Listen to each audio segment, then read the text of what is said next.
Hey, can I ask you a question? Sure. If we're meeting for the first time today on a train, would you find me attractive? Of course. No, but really, right now, as I am, would you start talking to me? Would you ask me to get off the train with you? Well, I mean, you're asking a theoretical question. I mean, what would my life situation be? I mean, technically, wouldn't I be cheating on you? Okay, why can't you just say No, yes? no, I did. I said, of course. I That wanted was- you to say something romantic and you blew it, okay? Okay. All right, wait. If I saw you on a train, okay, listen, I would lock eyes with you. And I'd walk right up to you and I'd say, hey, baby, you are making me as horny as a billy goat in a pepper patch. Stop it! That's disgusting!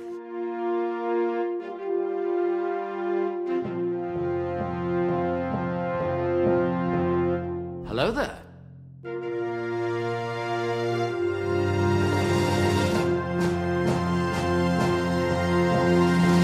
You take the red pill. Wingardium Leviosa.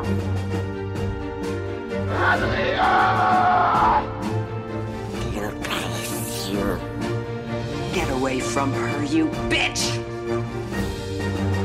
What? Too close? Hasta la vista, baby. Salut les biforeuses et les biforeux et bienvenue dans La Saga, le podcast qui analyse toutes les sagas du cinéma, un film à la fois.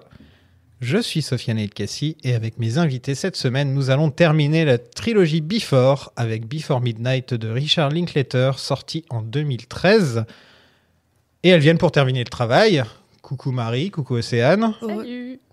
Donc ça fait 12 ans Qu'on est sur ce podcast. qu'on est sur ce podcast. Non, encore. Oh, ça va. Ressenti 30 ans. J'ai fait des sagas beaucoup plus longues que ça, quand même. Et certaines beaucoup moins agréables que ça. Ouais, moins agréable clair. aussi. Là, c'est vrai qu'il y a quand même un truc qu'on peut se dire, c'est qu'il y a de la qualité dans les 3 films. C'est qu'il y a un niveau de prestige.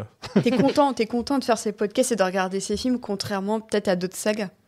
Voilà. En tout cas, moi, je serais pas revenue forcément 3 fois sur d'autres sagas. Ouais, Non, pareil. voilà. Ouais, La plupart du temps, il y a peut-être 2 films qui sont géniaux et le 3e qui est pas très bien. Par exemple, Le Parrain me vient à l'esprit. Ou... Ah, j'aime bien le 3e. C'est vraiment un autre Est-ce que débat, c'est au mais- niveau des 2 autres, tu vois? Non, mais il y Voilà. a des choses dans celui-ci qu'il n'y a pas dans les 2 autres. C'est Sofia Coppola qui meurt. Est-ce que c'est une mauvaise chose? Oh, je l'aime beaucoup. Je l'aime vraiment beaucoup. Mais, La pauvre, elle a pris pour son père. Mais ça revient souvent, hein. Je veux dire, même quand toi, Evil Dead, par exemple, tu vois, le 3 Moi, est j'ai- un peu moins aimé. Ah, moi, Il est un peu moins aimé, moi, tu je l'adore, le 3. Ouais, mais il y a des gens Pendant qui- longtemps, c'était mon préféré. Ouais, voilà. Et J'aime bien comme en fait on contredit totalement ce que j'étais en train de dire. Et comment on n'est pas du tout en train de parler de Ok, notre sujet. citez-moi une trilogie où tous les films sont parfaits. Parfait, je sais pas, mais la saga de Chucky, elle est quand même... Pour de l'horreur, elle est vraiment très cool. Je m'attendais pas à ce que... Ouais, je sais, moi non plus. C'est sorti tout seul. Ok, je retire tout ce que je viens de dire. Il y a en effet une saga parfaite et elle s'appelle Chucky. Non, elle est pas parfaite. Ça me faisait tellement peur quand j'étais petit, ça fait j'ai jamais regardé. Tu sais, il y a des trucs comme ça où tu vois l'image. Et tu regarderais aujourd'hui, tu serais désespéré en fait, parce que ça te C'est ferait, très drôle, ça te en ferait fait. pas peur du tout. C'est plus drôle Mais, qu'autre mais chose. cela dit, moi, au parc Universal, il y a une dizaine d'années, j'étais poursuivie par un nain déguisé en Chucky et je pense que j'ai eu la peur de ma vie. Mais genre vraiment, tu vois. Et en plus, le pire, c'est qu'on l'avait vu avec ma pote. On était ah regarde, il court après la meuf, c'est marrant. Et là, quand il arrivait vers nous avec son couteau, mon enfance m'est remontée dans la gorge, tu vois. C'est terrible. C'est lynchien. J'allais dire Un peu, ouais. Before Sunrise était le film sur ce qui pourrait se produire, Sunset sur ce qui devrait se produire, et Midnight parle de ce que c'est vraiment. Tu cites Ethan Hawke. Exactement, je cite Ethan Hawke. Et ils s'aimèrent et ils eurent plusieurs enfants. Bah là, on voit ce qui se passe une fois qu'ils se sont aimés, qu'ils ont eu plusieurs enfants. Et ça peut être triste par moments, parce qu'on est habitué à les voir, à avoir envie qu'ils se mettent ensemble. Et là, on est plus à se dire « Papa, maman, arrêtez de vous engueuler !» C'est un peu ça. pendant tout le film. C'est vraiment ça. C'est un drôle de sentiment qu'on a envers ces personnages qui...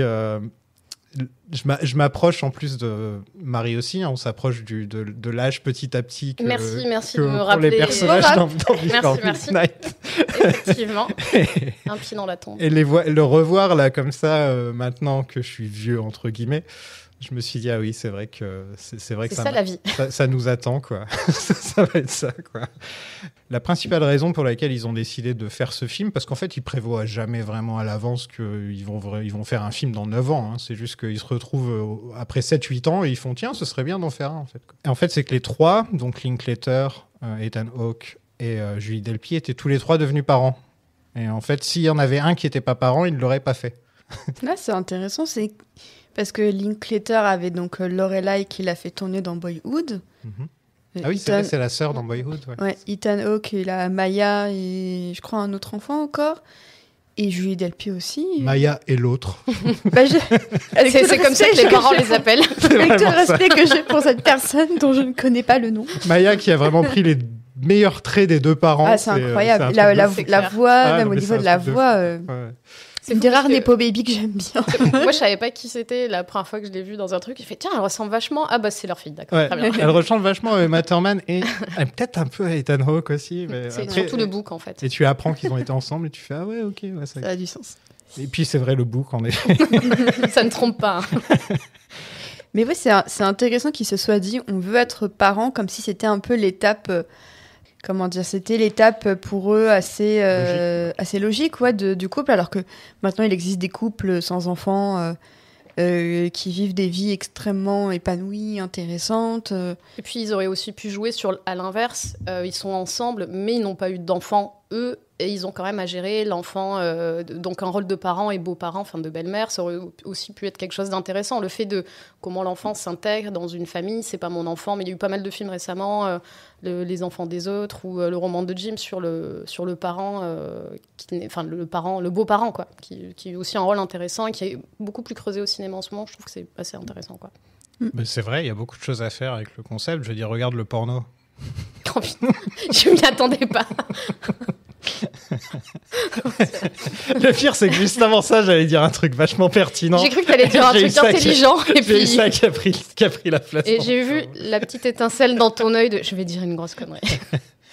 Franchement, il n'y a pas grand-chose à dire sur la production du film. C'est comme d'habitude. Ils ont trouvé un pays, ils se sont dit tiens, on va y aller. À votre avis, ça a mis combien de temps à être tourné ? 3 semaines. C'est 2 semaines. 2 semaines. Ouais. Wow. En fait, ils avaient un plan pour, je crois, 25 jours. Et Linklater a regardé et fait je peux le faire en 2 semaines. Et vraiment, il disait qu'avec avec son équipe, c'était là. Non, mais là, en fait, on a 1 semaine pour faire ce truc-là. Je peux le faire en 3 jours. Et les gens étaient là, mais il y a 9 pages de dialogue. T'inquiète, ça rentre. Le Tchad. Le Tchad ultime. Non, mais en fait, c'est aussi ce qu'on a dit sur les 2 précédents épisodes, c'est que la méthode, elle est quand même rodés, qui font beaucoup de répètes, qui font, tu vois, il disait, je sais plus dans quel podcast je l'entendais, il disait qu'en fait, quand ils allaient d'un point A à un point B en déplaçant l'équipe ou en faisant des repérages, des trucs, en fait, ils disaient, bah là, on a 15 minutes de voiture, vas-y, on répète telle scène et tout. Donc, en fait, les trucs, même sur des petits temps d'attente entre 2 trucs, ils sont répétés et tout. Donc, finalement, ça prend moins de temps à tourner parce que le texte est vraiment su à fond par tout le monde, quoi. Oui, puisqu'ils l'ont encore écrit à 3 comme le précédent. Là, cette fois, il n'y a pas la 4e scénariste qui était là dans les 2 premiers. Ouais. Il y a juste les 3. Là. Mais on le dit déjà dans les précédents, mais il y a des moments où d'un seul coup, tu regardes ta montre, tu fais mais ça fait au moins 15 minutes qu'ils ont des scènes et qu'ils parlent. J'ai beaucoup fait ça en voyant le film, j'ai beaucoup mis des pauses. Et je suis revenue en arrière, je me dis attends, mais elle commençait à combien? Toute la scène dans la voiture au début, ouais. Par exemple. Un quart d'heure, je pense, au moins, non? Elle est juste coupée. Il y a juste un petit plan de coupe au milieu, quand il regarde les ruines et tout. Oui. Parce que j'avais oublié, j'avais l'impression que c'était vraiment un plan séquence de 13-15 minutes. Et en fait, ça doit être 2 fois 6-7, ce qui n'est pas moins c'est pas mal. un challenge. Hein, mais je me suis dit, oh, ils ont coupé au milieu, je me souvenais même pas. Mais c'est vrai que c'est assez fou, quoi. C'est une pièce de théâtre, en fait. Sauf qu'une pièce de théâtre, t'as des mois et des mois pour la répéter. Donc là, j'imagine, si c'est vrai qu'ils le font entre les scènes, etc. Mais c'est vraiment... Et une pièce de théâtre, t'as moins d'environnement à gérer qu'un vrai tournage qui est en plus balade dans une voiture ou en plein air, ou avec des interactions de figurants, de gens qui passent derrière et tout, quoi. Il conduit vraiment ou il est sur un green screen, là? Moi, j'ai envie de dire qu'il conduit vraiment. Je pense aussi. Ouais, j'ai l'impression qu'il conduit vraiment. Moi, j'ai l'impression, mais je sais pas. J'avoue, je m'étais même pas posé la question. Je me suis dit, franchement, s'il conduit vraiment, c'est très fort de ça. Après, il y a peut-être une voiture devant. Ce que j'allais dire, est-ce que la voiture est pas sur un rail? Sur un rail. Truc, quoi. Bon. Qui est mieux qu'un green screen. Qui serait beaucoup moins dangereux. Bon, la prochaine fois que vous croisez Linklater, Et bah, Gobelin dès maintenant. Ah, il est à Berlin, là? Oui, il a présenté son nouveau film hier. Avec apparemment Ethan Hawke qui est très bien dedans. Mais il C'est est étonnant. vraiment dans tous ses films. Hein. Bah là, apparemment, ils en préparent un 10e ensemble. Enfin, ils en préparent encore un autre ensemble, sous réserve qu'ils aient un budget pour le faire. En parlant de budget, bien joué. Le budget est de 3 millions de dollars. Comme d'hab. Voilà, encore une fois, ça ne coûte rien. Et là, ça a encore rapporté pas mal. Ça a rapporté 23 millions par rapport à ce que ça coûte. C'est vraiment très rentable. Hein. Ouais, ça rentre. Mais rentable. c'est fou de se dire que aujourd'hui, tu as beaucoup de réals qui galèrent à assembler ne serait-ce que 3-4 millions, alors que tu sais qu'à l'arrivée, ils pourraient gagner le quintuple, voire le sextuple de ce qu'ils mettent sur la table. Et que pourtant, ça devient, comme là le dit Linklater, sur son projet qu'il voudrait faire avec Ethan Hawke, avoir le budget, mais Linklater, il tourne jamais vraiment pour hyper cher. Non. Bah, en même temps, c'est normal, quoi. À Oui. part peut-être Scanner Darkly, qui a peut-être... Je sais pas Ouais. combien il a coûté, Scanner Darkly. Même Apollo, son film Apollo, qui en plus avait été acheté par Netflix, donc je sais pas si Netflix a mis dès la production des sous C'est vrai dedans qu'il ou pas. il produit ses films un petit peu, Netflix aussi, maintenant. Un seul. Hitman, non, c'était pas Netflix. Alors Hitman, c'était un achat, mais le film en soi était déjà complété. En fait, entre guillemets, il lui manquait juste un distributeur. D'accord. Donc quand les gens disent que c'est un film Netflix, je suis en mode, c'est un film de Richard Linklater distribué par Netflix. Faudrait que je lui donne sa chance parce que j'avais tenu 10 minutes et ça m'avait un peu saoulé. Le début est pas incroyable, mais ensuite, dès qu'il rencontre la meuf, c'est... Ok, Stellar. bon, je vais me le refaire, je vais laisser sa chance au produit. Tu l'as vu toi, Marie? Pas encore. Pas encore. On est inutile. Non, mais c'est vrai qu'il y a plein de films de lui que j'ai pas vus en fait. Je me rends compte. Mais il en a fait, Il en a fait beaucoup Il en a fait beaucoup. Il a fait des. Après, si tu comptes aussi les séries doc et tout ça. Mais c'est vrai que quand tu regardes sa filmo, parce que je m'étais dit, tiens, je vais essayer de rattraper un peu des trucs, j'ai vu tout. J'ai fait, non, il y en a beaucoup trop à rattraper, je vais faire à mon rythme. Mais c'est vrai qu'il y a. En fait, c'est quelqu'un qui sort quasiment quelque chose tous les ans. Ouais. Et c'est assez rare, quoi. Surtout de nos jours. Ouais. Et surtout avec cette régularité sur autant d'années, parce qu'en fait, c'est une longévité qui est. Qui a fait autant de films en autant d'années, c'est fou. En vrai, Spike Lee, Steven Soderbergh. Woody Allen. Ouais.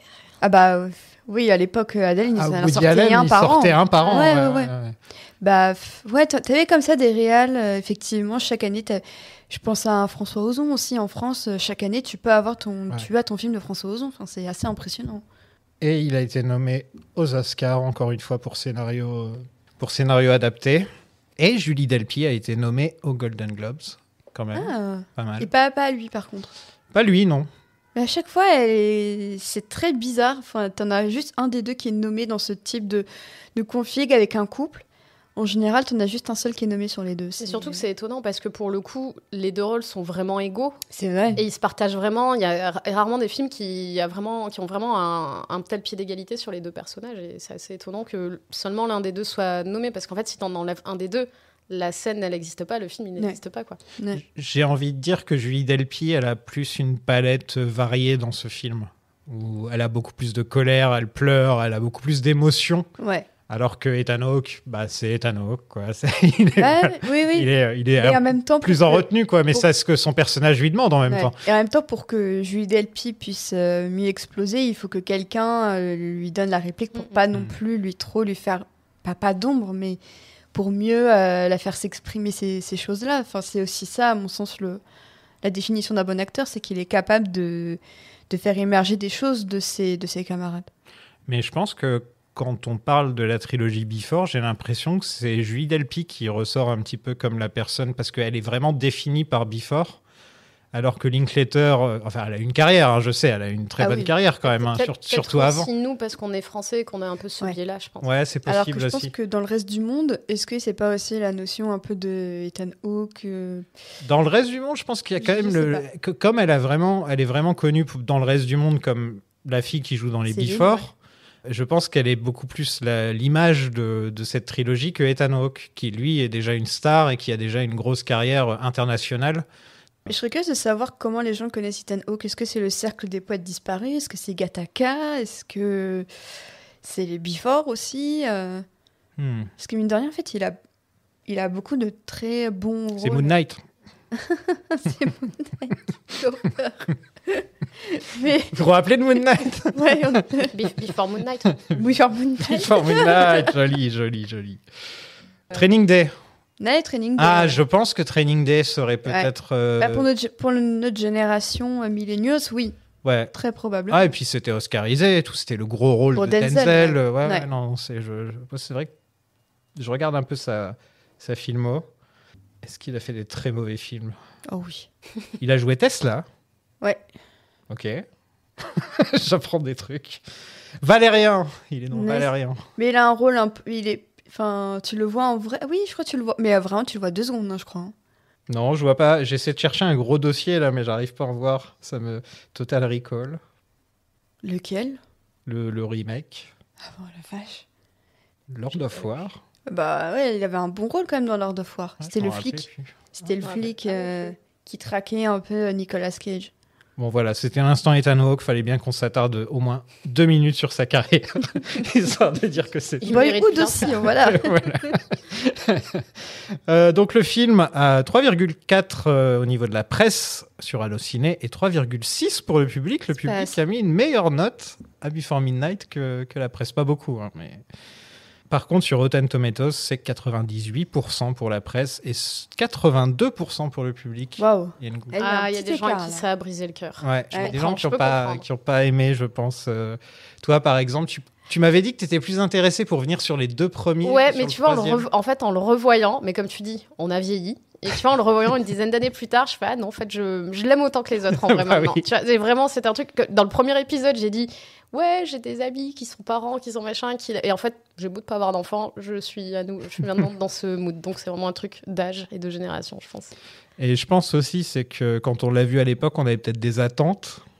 Ouais. Si, ouais. Ouais, alors c'est que sûr. là, il n'y a plus d'attentes. On sait que très certainement que ce sera le dernier film de la trilogie. Enfin, qu'il n'y aura pas. Ce serait très étonnant qu'il y ait un Before Noon ou un truc comme ça. Et justement, moi, en le revoyant, en sachant qu'il y a cette longue scène de dispute de quasiment une demi-heure à la fin et tout, justement, je le revoyais en sachant où j'allais. Et je pense que ça m'a permis de mieux apprécier et de me dire, bah, c'est vrai que c'est un film qui se permet des choses que les autres films ne se permettent pas, quoi. Et on en parlera après, j'imagine, mais sur le tempo de cette discussion, de cette dispute et tout machin. Et en fait, je me suis dit vraiment... En fait, je pense que j'ai dépassé mes trucs de « Oh non, il se dispute, elle lui dit qu'elle aime plus, machin, qu'est-ce qui va se passer ?» pour me dire à quel point c'est bien écrit, et c'est réaliste et tout. Et vraiment, ouais, je l'aime autant que les autres maintenant. Donc, du coup, je suis contente d'être là. Et je reviens sur ce que j'ai dit. Ella, this is evidence of your father stealing food from you. If you become bulimic or anorexic, it's not my fault. Don't blame it all on your mother. Ella, Okay? this is a family apple. I'm teaching you the value of sharing. I love you, honey. Oh, so sweet. You girls will remember this vacation very different than we will. That's for sure. I see that with my mom. She remembers my childhood entirely different than I do. Please stop filming me. Nous sommes 9 ans après les événements de Before Sunset. Jessie et Céline sont en Grèce et Jessie dépose son fils à l'aéroport. On se croirait un petit peu dans Boyhood, dans cette toute première scène. Hein. Oui. Ça Ouais. m'a tout de suite fait penser à Boyhood. Ça a l'air d'être un bon père, Jessie. Voilà, ça on peut le dire. Oui. Et il a désormais 2 filles avec Céline. Et une d'entre elles s'appelle Nina, qui est une référence à Nina Simone, bien sûr. Ah la vache, j'avais pas. Eh oui, fait le- oui, la, oui, chanson, oui, oui. la chanson du Eh film oui. précédent. J'avais Eh pas oui. fait le. C'est magnifique. Ouais, c'est super mignon. C'est super mignon. Donc, qu'est-ce que vous pensez du fait que oui, ils sont ensemble? On a la réponse, hein, ça y est. On sait que voilà, pendant 9 ans, il s'est passé des choses. Ils ont désormais des jumelles qui sont des mini Céline, un petit peu. Trop mignonnes. Elles sont magnifiques, ces enfants. Non, mais elles sont très trop belles. belles. Ouais. Donc, ouais, qu'est-ce que vous en pensez? Est-ce que vous êtes contente qu'on ait une réponse aussi sûre et certaine comparée au film précédent où vraiment il y avait toujours la porte ouverte au fait que si ça se trouve, Jesse ensuite il est rentré et il n'a pas divorcé sa femme? En vrai, ça aurait pu arriver. Ouais, Et Bien sûr. il y a plein d'hommes qui... ça aurait pu, ils se recroisent comme ça en Grèce. Alors en plus, c'était une idée qu'ils avaient de dire on pourrait les faire se recroiser une 3e fois, mais en fait, là, ce sera plus réaliste et à un moment, les gens vont dire bon, là, c'est plus. Ça fait Comme beau. ils sont vraiment dans cette idée de capturer l'hyper-réalisme et tout, là, tu dis non. Enfin, déjà, de se croiser une 2e fois, même si c'est pas par hasard, puisqu'on est déjà revenu dessus, mais elle y allait volontairement. Mais là, une 3e fois, ce serait un peu bizarre, quoi. Ouais. Bah moi, du coup, j'avais pas d'attente, vu que c'est le premier film que j'ai vu. Mais du coup, d'emblée, je me suis dit, ah, c'est mignon. En fait, en apparence, le début du film te voit une famille un peu idyllique avec 2 petites jumelles blondinettes, très angéliques, un couple qui réussit à concilier le fils de Jessie. Et ça a l'air d'être assez harmonieux. Et puis, on découvre au fur et à mesure du film qu'il y a quelques lézardes dans ce mur. Tant mieux. Bah oui. Vrai. Moi, je trouve que l'intro, elle est hyper... Enfin, le rythme et la mise en scène de l'intro, moi, me plaît beaucoup parce que t'as cette ouverture de Jessie avec son fils. T'as déjà un peu les problèmes de « je vais venir te voir, ouais, mais non, viens pas, ça va énerver maman et tout ». Donc, tu sais qu'ils se sont séparés, que la relation est compliquée avec la mère, enfin, l'ex-femme. Et... après, tu sors, tu vois... En fait, je trouve que ça te donne les réponses que t'attendais. Tu sors, tu vois que Céline est là, elle est au téléphone, en train de parler d'un truc de taf, a priori. Donc, tu dis, elle est toujours dans ses trucs. Et là, t'as ce plan qui suit Jessie, qui vient s'asseoir dans la voiture et qui dévoile les 2 petites filles qui dorment à l'arrière. Et là, en fait, juste en un mouvement de caméra, t'as un résumé de ce qui s'est passé pendant les 9 années précédentes. Et je trouve que c'est vraiment un mouvement de caméra qui te dit tout. Et en le revoyant, j'ai eu ce... En fait, c'est rigolo parce qu'à chaque fois que je revois les films, j'ai l'impression de les revoir pour la première fois et de me dire ah oui, c'est vrai que quand je l'ai vu la première fois, j'étais si contente de ce mouvement de caméra et ça me remet dans le même mood. Et je trouve que c'est hyper malin en si peu de temps de tout résumer, quoi. Non seulement ça résume, mais en plus c'est un petit peu comme le plan de Céline à Shakespeare & Co. Au tout début de Before Sunset où elle est là. Et c'est un peu, ça répond aux questions comme ça avec un plan et c'est vrai que c'est. Et puis c'était prémonitoire je sais pas si vous vous rappelez dans Sunset, elle dit non mais je serais peut-être une mauvaise mère. J'ai oublié mes filles dans la voiture ou mon bébé dans la voiture. Elle dit un truc comme ça. Et puis là tu vois qu'elles sont dans la voiture et tu dis tiens je sais pas si c'est fait exprès mais ça m'a fait marrer. Elle dit mes 2 filles dans la voiture. Ah bah voilà tu vois pour le coup, c'est exactement ça. Jessie, dans le premier film, disait si ça se trouve, je vais mettre une femme enceinte et être obligée de me marier. Et dans le film d'après, c'est exactement ce qui s'est passé. On sent qu'ils ont relu bien les scripts des films précédents pour essayer de voir... Combien d'enfants on doit avoir ? Attends, il doit y avoir une blague quelque part. Une référence. Et moi, je trouve ça génial quand même d'avoir osé le faire, en fait. D'avoir un petit peu mis fin à la romance pour passer à l'amour, plus, j'ai envie de dire. Oui. Et on voit pas vraiment... on nous dit un petit peu dans le film, bon, après, ils ont couché ensemble pendant des jours, etc. Est-ce qu'on avait besoin de le voir au final ? Non, maintenant, tout est répondu comme ça, avec un plan, et c'est génial. Ouais, Linklater est... Et je trouve que moi j'aime beaucoup la relation qu'il essaie d'avoir avec son fils, où tu vois que le fils a grandi, que c'est un ado qui prend un peu son indépendance, il a un regard. En fait, je trouve qu'il a le regard de papa quand il le regarde embarquer, enfin passer les contrôles à l'aéroport et tout, et que le petit se retourne pas et que lui est là avec son regard plein d'amour, qui part un peu dans le vide parce que le gamin se retourne même pas pour faire un dernier coucou et tout. Et je trouve que c'est un peu un regard, alors qu'il n'y a pas du tout la même portée, mais je le mets un peu en parallèle avec le regard qu'il avait à la fin du précédent sur Céline et tout. Et je me dis, il arrive à exprimer plein de trucs avec un regard et tout l'amour qu'il y a dans ce regard, que ce soit pour elle à la fin du précédent ou là pour son fils. Je trouve que moi, ça me plaît. C'est beau. J'ai du mal à en vouloir à Jessie dans ce film, un petit peu quand même. Ça dépend par rapport à qui. Je pense que par rapport à son fils, il essaie effectivement d'être le meilleur père possible. Il fait de son mieux, j'ai l'impression. Ouais. C'est ça, il fait de son mieux avec une situation conjugale, ex-conjugale aux US qui a l'air effectivement compliquée. Et puis on sent aussi qu'il a un peu l'appui de Céline aussi là-dessus, qui essaie un peu de le soutenir aussi dans cette situation compliquée. Donc on voit aussi qu'il n'est pas forcément tout seul à avoir ses sentiments un peu contradictoire vis-à-vis de tout ça. Donc en fait, les 2 personnages maintenant unissent un petit peu leurs préoccupations parce que c'est une famille et que quand tu es avec quelqu'un, c'est pour lui partager ce que toi tu as sur le cœur, ce que tu ressens. Et puis on sent qu'à ce niveau-là, en tout cas, pas par rapport au reste, mais sur ce niveau-là, ils essaient un petit peu de communiquer là-dessus ensemble, quoi. Et puis elle a l'air d'être une chouette belle-mère. En tout cas, elle a l'air d'avoir l'affection et la complicité un peu peut-être même un peu plus qu'avec le père, puisque c'est elle qui est au courant que Henry a embrassé une fille, c'est elle qui l'appelle plusieurs fois et Jessie lui fait plusieurs fois la remarque de tu me l'as pas passé. Donc je trouve que c'est chouette aussi que c'est son fils à lui, mais elle a quand même développé une relation de belle-mère avec lui qui a l'air plutôt chouette, quoi. Moi, ça me fait rire à chaque fois, c'est qu'il est là en train d'attendre qu'elle lui donne le téléphone et elle raccroche, et ça m'a fait rire à chaque fois parce que t'as l'impression qu'il vit pour son fils dans ce film. quand tu le vois un petit peu. Juste- Et à chaque fois, elle est là, bon, allez, salut. Et lui, c'est génial. Et pour montrer à quel point c'est un Américain, parce que ça reste un Américain qui vit à Paris, mais le premier truc qui se dit, c'est que mon fils ne sait pas lancer une balle de baseball. Ouais. Ça, c'est le seul truc qui l'inquiète, quoi. C'est que vraiment, il n'a pas de père qui est là pour lui apprendre à lancer la balle de baseball. Alors que dans Boyhood... Bah non, mais... Alors qu'en plus, ces deux films étaient tournés, là, on est comme... En même temps.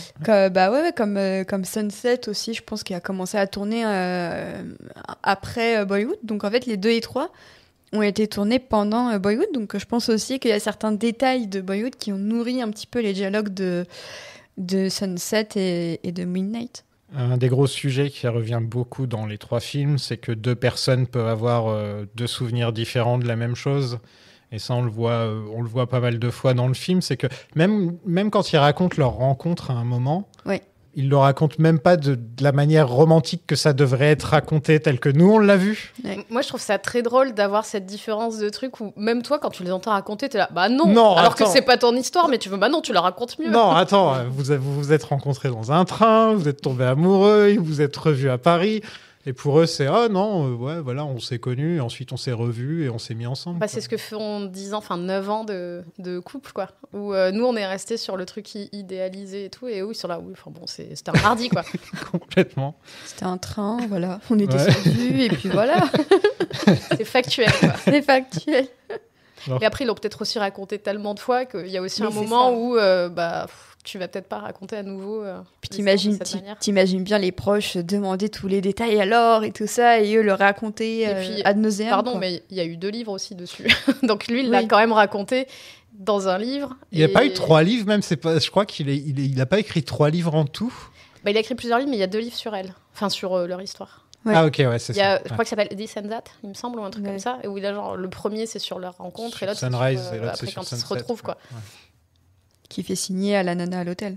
En tout cas, l'alchimie entre les deux est toujours là. Ça, il n'y a pas. Ouais, puis on sent qu'avec les années, il y a une sorte de complicité, qu'ils se répondent de mieux en mieux dans les dialogues.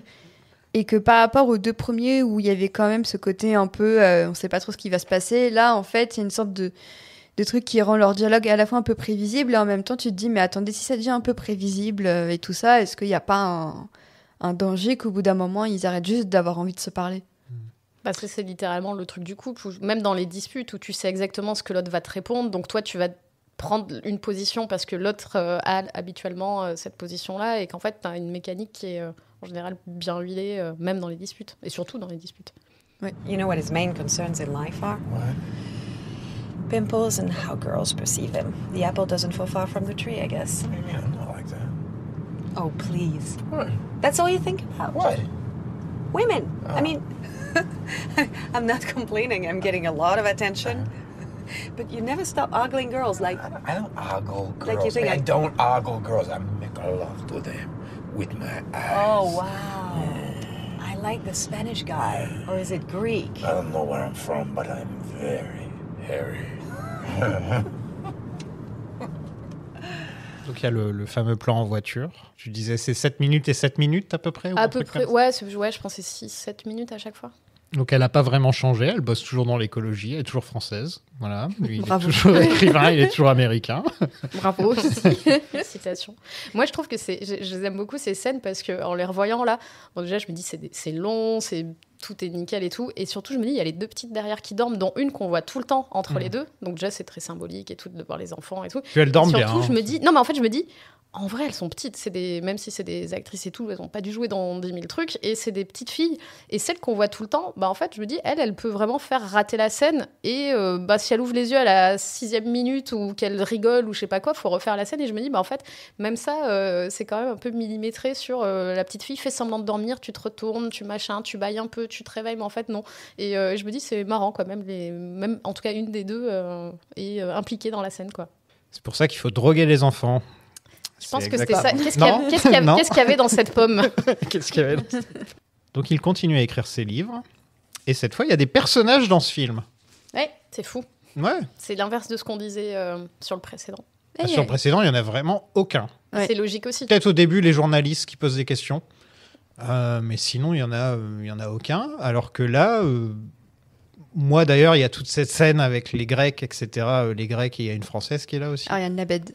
Et franchement, je ne suis pas un grand fan de cette scène. La moi, scène je de l'aime bien. repas, tu veux dire? Ouais, je suis pas un énorme fan de la scène de repas, justement. Quand je me rappelle que la première fois que je l'avais vue, c'était un peu cette scène qui m'avait refroidi un petit peu, parce que pour moi, le concept de Before, c'est les deux qui marchent quelque part, et voilà, on fait... Ouais. Et là, ça rentre Ouais. pas dans cette catégorie, et tout le monde parle comme si... Tout le monde est un philosophe dans cette scène, en fait. Oui. Chaque personne a une leçon de vie à t'apprendre. Après, c'est Et, des auteurs, c'est des gens C'est qui vrai. ont des professions un peu... Enfin, c'est leur métier, en fait, de Ouais. faire ça, quoi. Ils sont chez un auteur qui l'a invité. Déjà, qui se fait inviter pendant 6 semaines dans la maison d'un auteur connu en Grèce? Enfin, et quelle maison, surtout, quoi. Enfin... donc, qu'est-ce que vous pensez de ce nouveau petit cast qu'on voit pas, Bah. on voit pas longtemps, hein, de toute façon. En vrai, c'est peut-être quand... moi, en fait, quand j'ai vu le film, je pensais que c'était une scène un peu habituelle, c'est-à-dire, forcément, il parle à des gens dans tous les films, effectivement. Quand on les revoit dans l'ordre, on réalise que c'est un peu le moment où ils sortent de leur bulle d'amoureux pour se confronter aussi au réel, parce que mine de rien, ces philosophes, ces auteurs, ils ont aussi une vision des choses qui n'est pas forcément partagée par Jessie et Céline, et en fait, à leur manière, ils représentent aussi un peu le public qui a eu le temps de se faire des idées sur Jessie et Céline, sur le concept d'amour en général.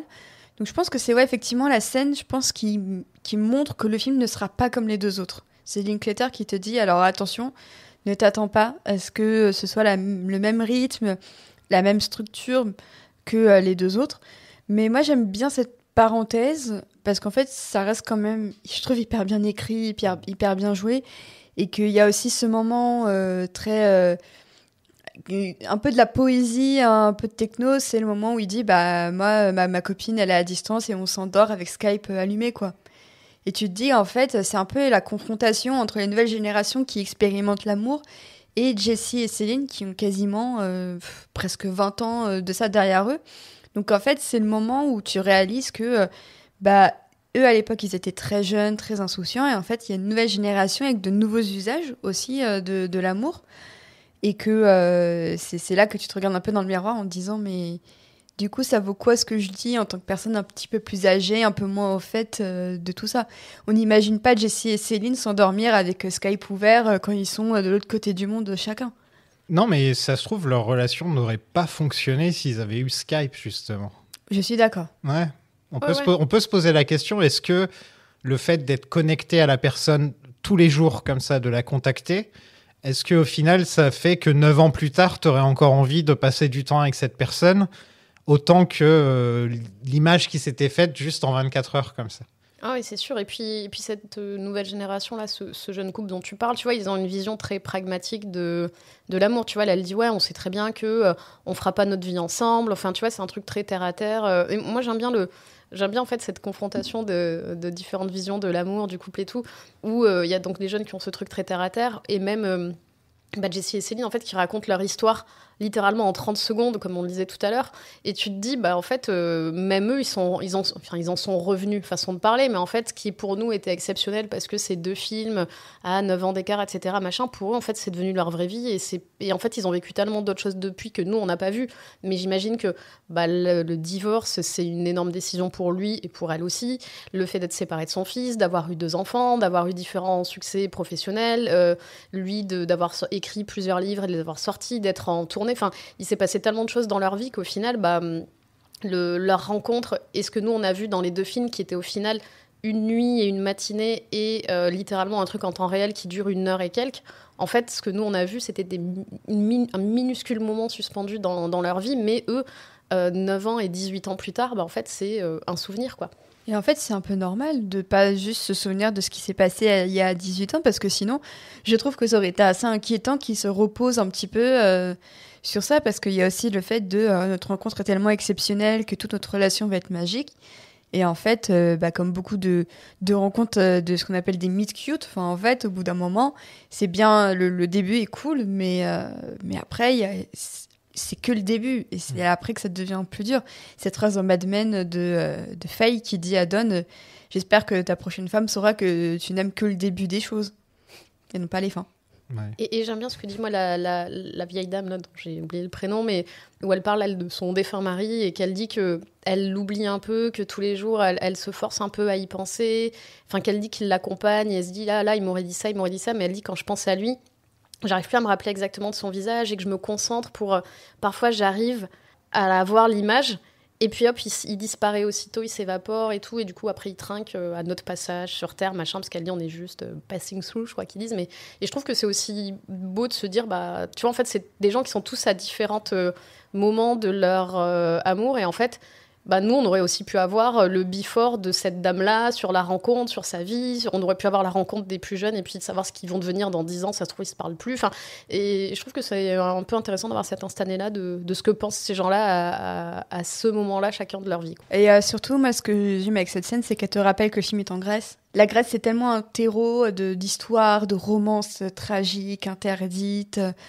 Céline le dit, elle dit d'ailleurs qu'elle voulait pas aller en Grèce parce qu'elle avait peur de vivre une tragédie. Ouais. Exactement. Bon, après, elle flippe aussi parce que c'était l'époque où le pays était quand même dans une situation économique aussi, très compliquée. Oui. Et en fait, ils disent qu'ils ont inclus ça dans le film parce que Julie Delpy elle-même flippait un peu d'aller tourner en Grèce et de dire on aurait pu aller en Italie ou en Espagne qui étaient les autres endroits envisagés.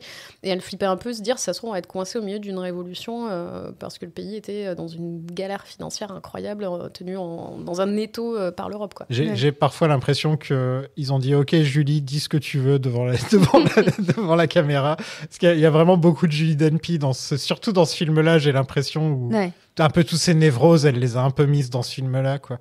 Ouais. Mais c'est vrai, tu disais qu'on voyait un petit peu les couples de chaque époque, parce qu'on on a le couple jeune, on a le couple un peu ouvert aussi, le couple plus libertin, c'est bon, on s'amuse, mais on sait qu'on s'amuse et on est heureux comme ça. Il y a le veuf, la veuve, donc vraiment on a un petit peu tout. On a un panorama, voilà. exhaustif. Et au milieu de ça, il y a notre couple papa et maman, comme on pourrait les appeler. Ouais, mom and dad.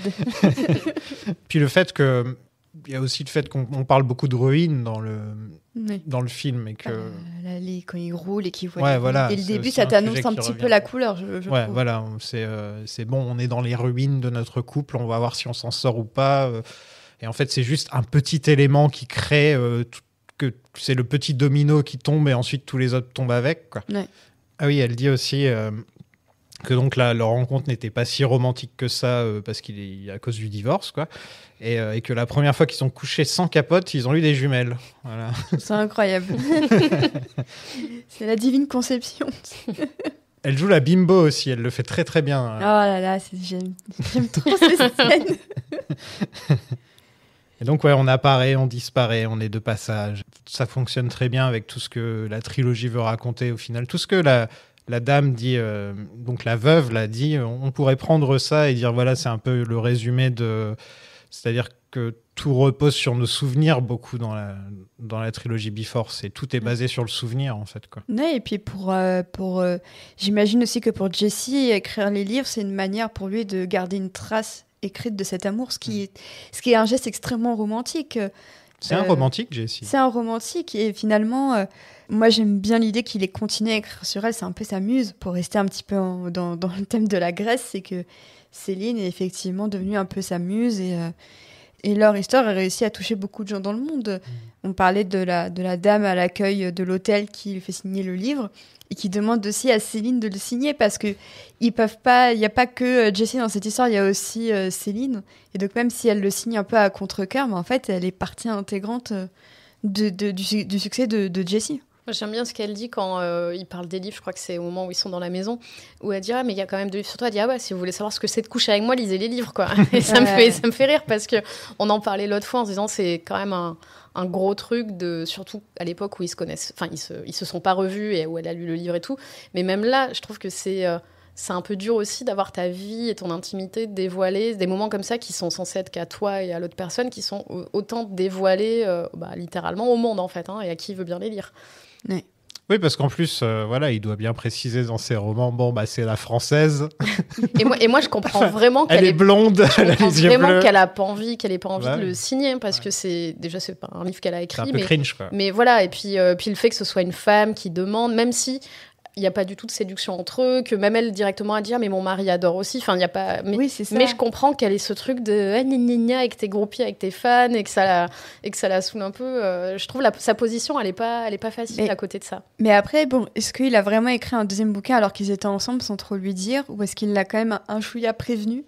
Bah, ça, Enfin, pour le coup, je pense qu'elle était au courant aussi, mais que c'est toujours ce truc pas évident de se dire tout le monde va savoir qu'on a passé des jours à faire l'amour après cette revue. Elle avait peut-être les œillères aussi qu'on peut avoir dans les premières années de la relation, où elle se dit « Ah, il écrit sur moi, c'est romantique », et puis avec quelques années de recul, tu fais « Ouais, mais en fait, il y a des gens qui lisent ça, quoi. Ouais. » Mais- Et sur ce que tu dis sur la différence des souvenirs entre les personnes et tout, moi je trouve ça marrant. Dans l'ouverture, elle filme les petites quand le père prend la pomme et qu'elle dit ton père, c'est une preuve que ton père est en train de manger ta pomme et tout machin. Donc déjà, elle fait des vidéos de souvenirs pour les filles en disant je vous raconte ce qui se passe quand vous dormez, vous reverrez la vidéo plus tard. Et elle dit et je pense que vous aurez un souvenir très différent de ces vacances aussi et tout. Donc il y a toujours cette idée de on se fait des souvenirs et les enfants n'auront pas les mêmes souvenirs que nous et tout. Enfin, il y a toujours cette question, elle est toujours au centre dès le début du film, elle est déjà là, quoi. Hey, what if they ended up spending their whole life together? You know? You're so corny. Sometimes No, I'm I just just- like, I mean- what are you, No, a 12-year-old I'm just- girl? it's- I mean, first love? Do you even remember who it was? Yeah, I do. It was you. Oh, please, like you're a virgin at 23. No, I you don't. said first love, not first sexual experience, okay? Okay, fine. Like I'm the first woman you've ever fell in love with. Yeah, pretty I much. don't The think first so. one I felt truly connected to. Sure. What? I Okay. wasn't your first love? No, of course not. Oh. No, I thought I was. No. Jesse, stop It's okay. this. It's okay. It's It's dumb. not a big deal. No. Okay. How old are you? Come on. 41. I've loved only you. Et là, on est enfin content parce qu'on a Céline et Jessie qui marchent. Ça y est, on est revenu dans le film qu'on voulait. Le fan service est là, c'est bon. On attendait. Hein. Bon, quand est-ce qu'ils vont se mettre à marcher? Le Ça y vrai est, ils se cinéma mettent de enfin à retour. marcher, Ouais. c'est important quand même. Mais c'est vrai que quand ça arrive, tu fais ça y est, je sais, je suis un terrain connu là, je suis bien. Je pense que c'est les personnages qui marchent les plus connus en dehors des Hobbits. C'est ce que j'allais Oui. dire. Ouais. Vraiment. Et c'est un peu les mêmes discussions entre Sam et Frodon. Ah, ça met Frodon, c'est vrai qu'on les ship. Hein, Bah, dans les deux histoires, il y a un anneau. Hein. Oh, C'est beau. c'est beau. Céline lui pose beaucoup de questions hypothétiques. Entre guillemets, elle fait sa meuf. Oui. Non, mais ce qui est Non, le mais cliché, vraiment, ce ouais. qui est Pas le faux, cliché. c'est Hein. pas Là, faux. on est dans le Pas cliché de est-ce que tu me trouverais belle si j'avais 84 ans Ouais. Est-ce que tu me regarderais dans le train si c'était aujourd'hui? Qu'est-ce que tu voudrais que je change chez moi? Et lui, il a la réponse parfaite de juste que t'arrêtes d'essayer de moi me changer, tu vois. Ouais. Et en fait, là, tu sens. Mais en tout cas, j'ai l'impression que c'est des discussions qu'ils ont peut-être pas souvent, mais en tout cas des trucs un peu habituels. Et que lui, il est habitué à ça chez elle. Et qu'il est toujours un peu, pas forcément saoulé, mais qu'ils sont un peu dans un jeu, une routine de je te repose les mêmes questions. Est-ce que j'ai grossi? Est-ce que machin? Est-ce que tu descendrais du train avec moi? Tout ça pour lui dire, moi, de toute façon, je descendrai pas avec toi. Et je pense que c'est un peu un truc pas forcément habituel, mais un truc connu entre eux, quoi. À un moment, il va pour lui dire une blague et elle lui dit ah, est-ce que c'est celle-là? Et il dit non, c'est pas celle-là. Il dit ah, c'est parce que celle-là, je l'aime bien. Donc en gros, ça veut dire qu'il lui répète les mêmes blagues déjà depuis 9 ans. Mais elle aime bien en tout cas. Il y en a une qu'elle aime bien. Mais c'est les blagues de Daron, en plus, j'imagine très bien. C'est vraiment des dad jokes, là, je pense. Ah, ouais. Il fait tellement pas auteur, écrivain. Oh, franchement, je trouve que si, un peu Ouais. avec la chemise.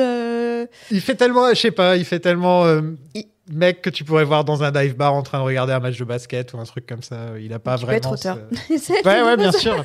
Bah, mon pote Steve, comme je disais, qui a écrit Le Déluge, là, donc le livre qu'on regardait l'autre fois, Ouais. c'est un mec comme Jesse, quoi. Et quand Ouais. j'ai appris que c'était un auteur connu avec Stephen King qui parle de lui sur la couverture, et je fais quoi, Steve? Celui qui écrit en t-shirt vraiment, et en quoi. jogging. Ils ont pas tous des lunettes et puis des vestes avec des petits empiècements au coude, là. J'ai comment on appelle ça, des ronds de cuir.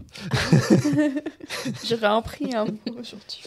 Il y a quand même la petite scène du coucher de soleil qui est particulièrement mignonne. Mais là, en gros, je disais fan service tout à l'heure, mais on a un petit peu de ça, où en gros, on a toute la scène où ils discutent et ils ont des bons moments, etc., qui mènent à la scène dans la chambre d'hôtel, Oui. où on pense qu'on va avoir une scène de sexe ou une scène d'amour et que ça mène enfin à quelque chose de bien. Et là, ça crache totalement à ce moment-là. Oui. Donc, on sent que c'est vraiment délibéré de la part de Linklater et des deux autres scénaristes de te dire, nous donner c'est ça que tu veux de donner le plus de bonheur pendant au moins 20-30 minutes et ensuite non. Ça crache. Voilà. Mais après, moi, je trouve ça intéressant aussi le fait que là, cette nuit à l'hôtel, c'est leur dernière nuit en Grèce. La nuit leur est offerte par l'autre couple en disant vous nous avez gardé les enfants, nous on s'occupe de vos enfants. Enfin, c'est un peu un échange et tout. Un peu toute pourrie la chambre, je disais. Bon, ça va. Elle est offerte. Bon, c'est gratuit ça. Et il y a un massage pour deux. Ouais, et en fait, je trouve ça intéressant parce que c'est vraiment un truc de quand t'es parent, tu vois, d'être vraiment parent, de pas avoir beaucoup de temps de couple sans avoir les enfants. D'ailleurs, eux-mêmes le disent à un moment, genre, t'entends le silence, pas de cris, pas de petits pas, pas d'injustice à réparer, de machin. Et en fait, il commence comme ce que tout couple un peu libéré de ses enfants pour une soirée fait, c'est-à-dire se retrouver, discuter. Il marche en fait jusqu'à l'hôtel, il visite une chapelle, il passe au milieu un peu des ruines et tout. Et bon, après, ça dégénère, mais aussi parce que t'as peut-être pas autant le temps de t'engueuler quand t'es avec les enfants et qu'en fait, il faut aller réparer je sais pas quoi, trouver des vêtements pour le lendemain parce qu'il faut faire le sac. Et en fait, c'est ce qui va se passer ce soir-là, c'est ce que font les couples quand ils ont le temps et qu'on les a libérés de leurs obligations parentales. Et du coup, ça peut aller dans un sens comme dans l'autre, quoi. Et je trouve ça intéressant. Ils ont trop de temps libre. Renvoyez-leur les filles. Ouais, c'est ça. Non, mais c'est vrai, faut combler le silence par moment, et c'est soit par des rires, soit par des cris. C'est la plupart du temps comme ça que ça marche, quoi. Un peu déprimant. C'est un peu déprimant, mais au cinéma, c'est souvent comme ça. Mais il n'y a pas tant de cris que ça, finalement. Cette dispute, on va en parler, mais c'est pas une dispute de cinéma. Oui. Il y a peut-être une personne qui crie plus que l'autre, on va dire. Oui. Dans le tas, il y en a une qui est un peu plus Truc vénère. de meuf. Drama queen. Mais là, pour le coup, c'est vrai qu'elle fait C'est un peu mérité. Mais c'est mérité, voilà. Mais on a quand même une petite scène donc mignonne avec le coucher de soleil où elle dit le soleil est encore là, il est encore là, il est encore là. Still there, still there, still there, and it's gone. Puis même dans la chapelle, quand elle fait une signe de croix et elle se lèche la main et tout, elle a des très bons moments, Julie. Elle est très en forme dans ce film. Elle a des très très bons moments, Julie. Et puis on voit qu'il y a aussi encore une sorte de complicité sexuelle entre les deux, alors qu'on pourrait se dire ah oui, il y a la routine et tout ça, et en fait... C'est le film qui te rappelle qu'ils sont hyper horny l'un pour l'autre, encore, après toutes ces années, après les enfants. Il y a encore de l'espoir. Et c'est pas forcément un truc qu'on voyait dans les films précédents, justement, le côté très horny. On le voyait par Jesse. Jesse, souvent, il tentait. Il faisait des petites tentatives comme ça. Il balançait des pavés dans la mare. Ouais. Mais il n'y avait pas vraiment de moment où ils s'attrapaient. Leur bisou en haut de la roue, dans le premier, c'était plus un bisou mignon. Oui, c'est le premier, en plus, où tu sais pas trop... C'est timide, quoi. Là, on apprend que une fois que Before Sunset s'est terminé, ils se sont jetés dessus l'un sur l'autre et en gros, ça a été que ça pendant un moment. Donc, on a la confirmation qu'au moins ça fonctionne. Je comprends que sa femme et son ex-femme aient les boules. C'est pas sympa. Surtout quand elle a dû lire le bouquin. Parce qu'on dit le monde entier le lit, mais son ex-femme le lit. Ouais. Ça doit piquer, je comprends pourquoi elle est vénère comme ça. Moi, je ferais la gueule. Hein. Et lui, à un moment, il dit, elle lui dit, si tu veux, je l'appelle. Et lui dit ah non, surtout pas, on veut pas encore ce fiasco. Et j'ose juste imaginer ce que Céline aurait pu dire à son ex-femme pour que. Non mais c'était elle a aucun filtre quoi, Céline. Et le pire, c'est je pense qu'elle pense qu'elle aide quand elle fait ces trucs-là. Quoi. Oui. Donc ça part d'un bon sentiment, mais l'exécution est ratée. Mais oui, un peu Céline, bon, c'est un peu la Parisienne. Oui. Dans tous les sens du terme, c'est-à-dire très positif comme très négatif. C'est-à-dire que oui, elle est très libérée, elle est un peu sophistiquée, mais pas trop non plus. Elle arrive à conjuguer sa vie, sa passion et tout ça. Mais à côté, il faut se la farcir parfois. Et... Mais même lui se moque d'elle quand tu dis oh là là, ça devait être si dur cette enfance à Paris et cette adolescence à la Sorbonne. Vraiment, t'en as chié pour en arriver là, quoi. Ouais, elle se transforme souvent en victime et persécutée un petit peu, alors qu'en fait, non, tu restes quand même. Mais après, quand tu vas à la Sorbonne, t'en sors en tant que victime. Moi, je sais de quoi je parle. Donc, je soutiens Céline dans voilà, t'es notre Céline. Ah ouais. Young men have this thing about comparing themselves all the time. They have all these signposts they judge themselves by. You used to do that all the time. Do what? What do you mean? It was like Rambo wrote this by 17, and Scott Fitzgerald did this by 30. Balzac wrote a book before breakfast yes. every day, so what the hell am I doing? You know? Yeah, but women don't think that way as much. You don't think so? No, we have much less to compare ourselves to, maybe. Most women who achieve anything in life, the first time you hear about them, they're in their 50s because it was so hard for them to get any recognitions before then. They struggled for 30 years or They raised kids and were stranded at home before they could finally do what they want. Actually, you know what? It's kind of freeing. We don't have to spend our lives comparing ourselves to Martin Luther King, Gandhi, Tolstoy. Well, what about Joan of Arc, right? I mean, she was a teenager and she saved France. So Who wants to be Joan of Arc? Okay, No? forget France. She was burned at the stake and a virgin. Okay, Okay. nothing I aspire All right. to. All right. What a great achievement. Donc on a presque une scène de sexe et là ça part dans un virage où on fait non, mais c'est nécessaire, il faut que ça arrive. Il faut crever l'abcès. Il faut que ça arrive, bien sûr.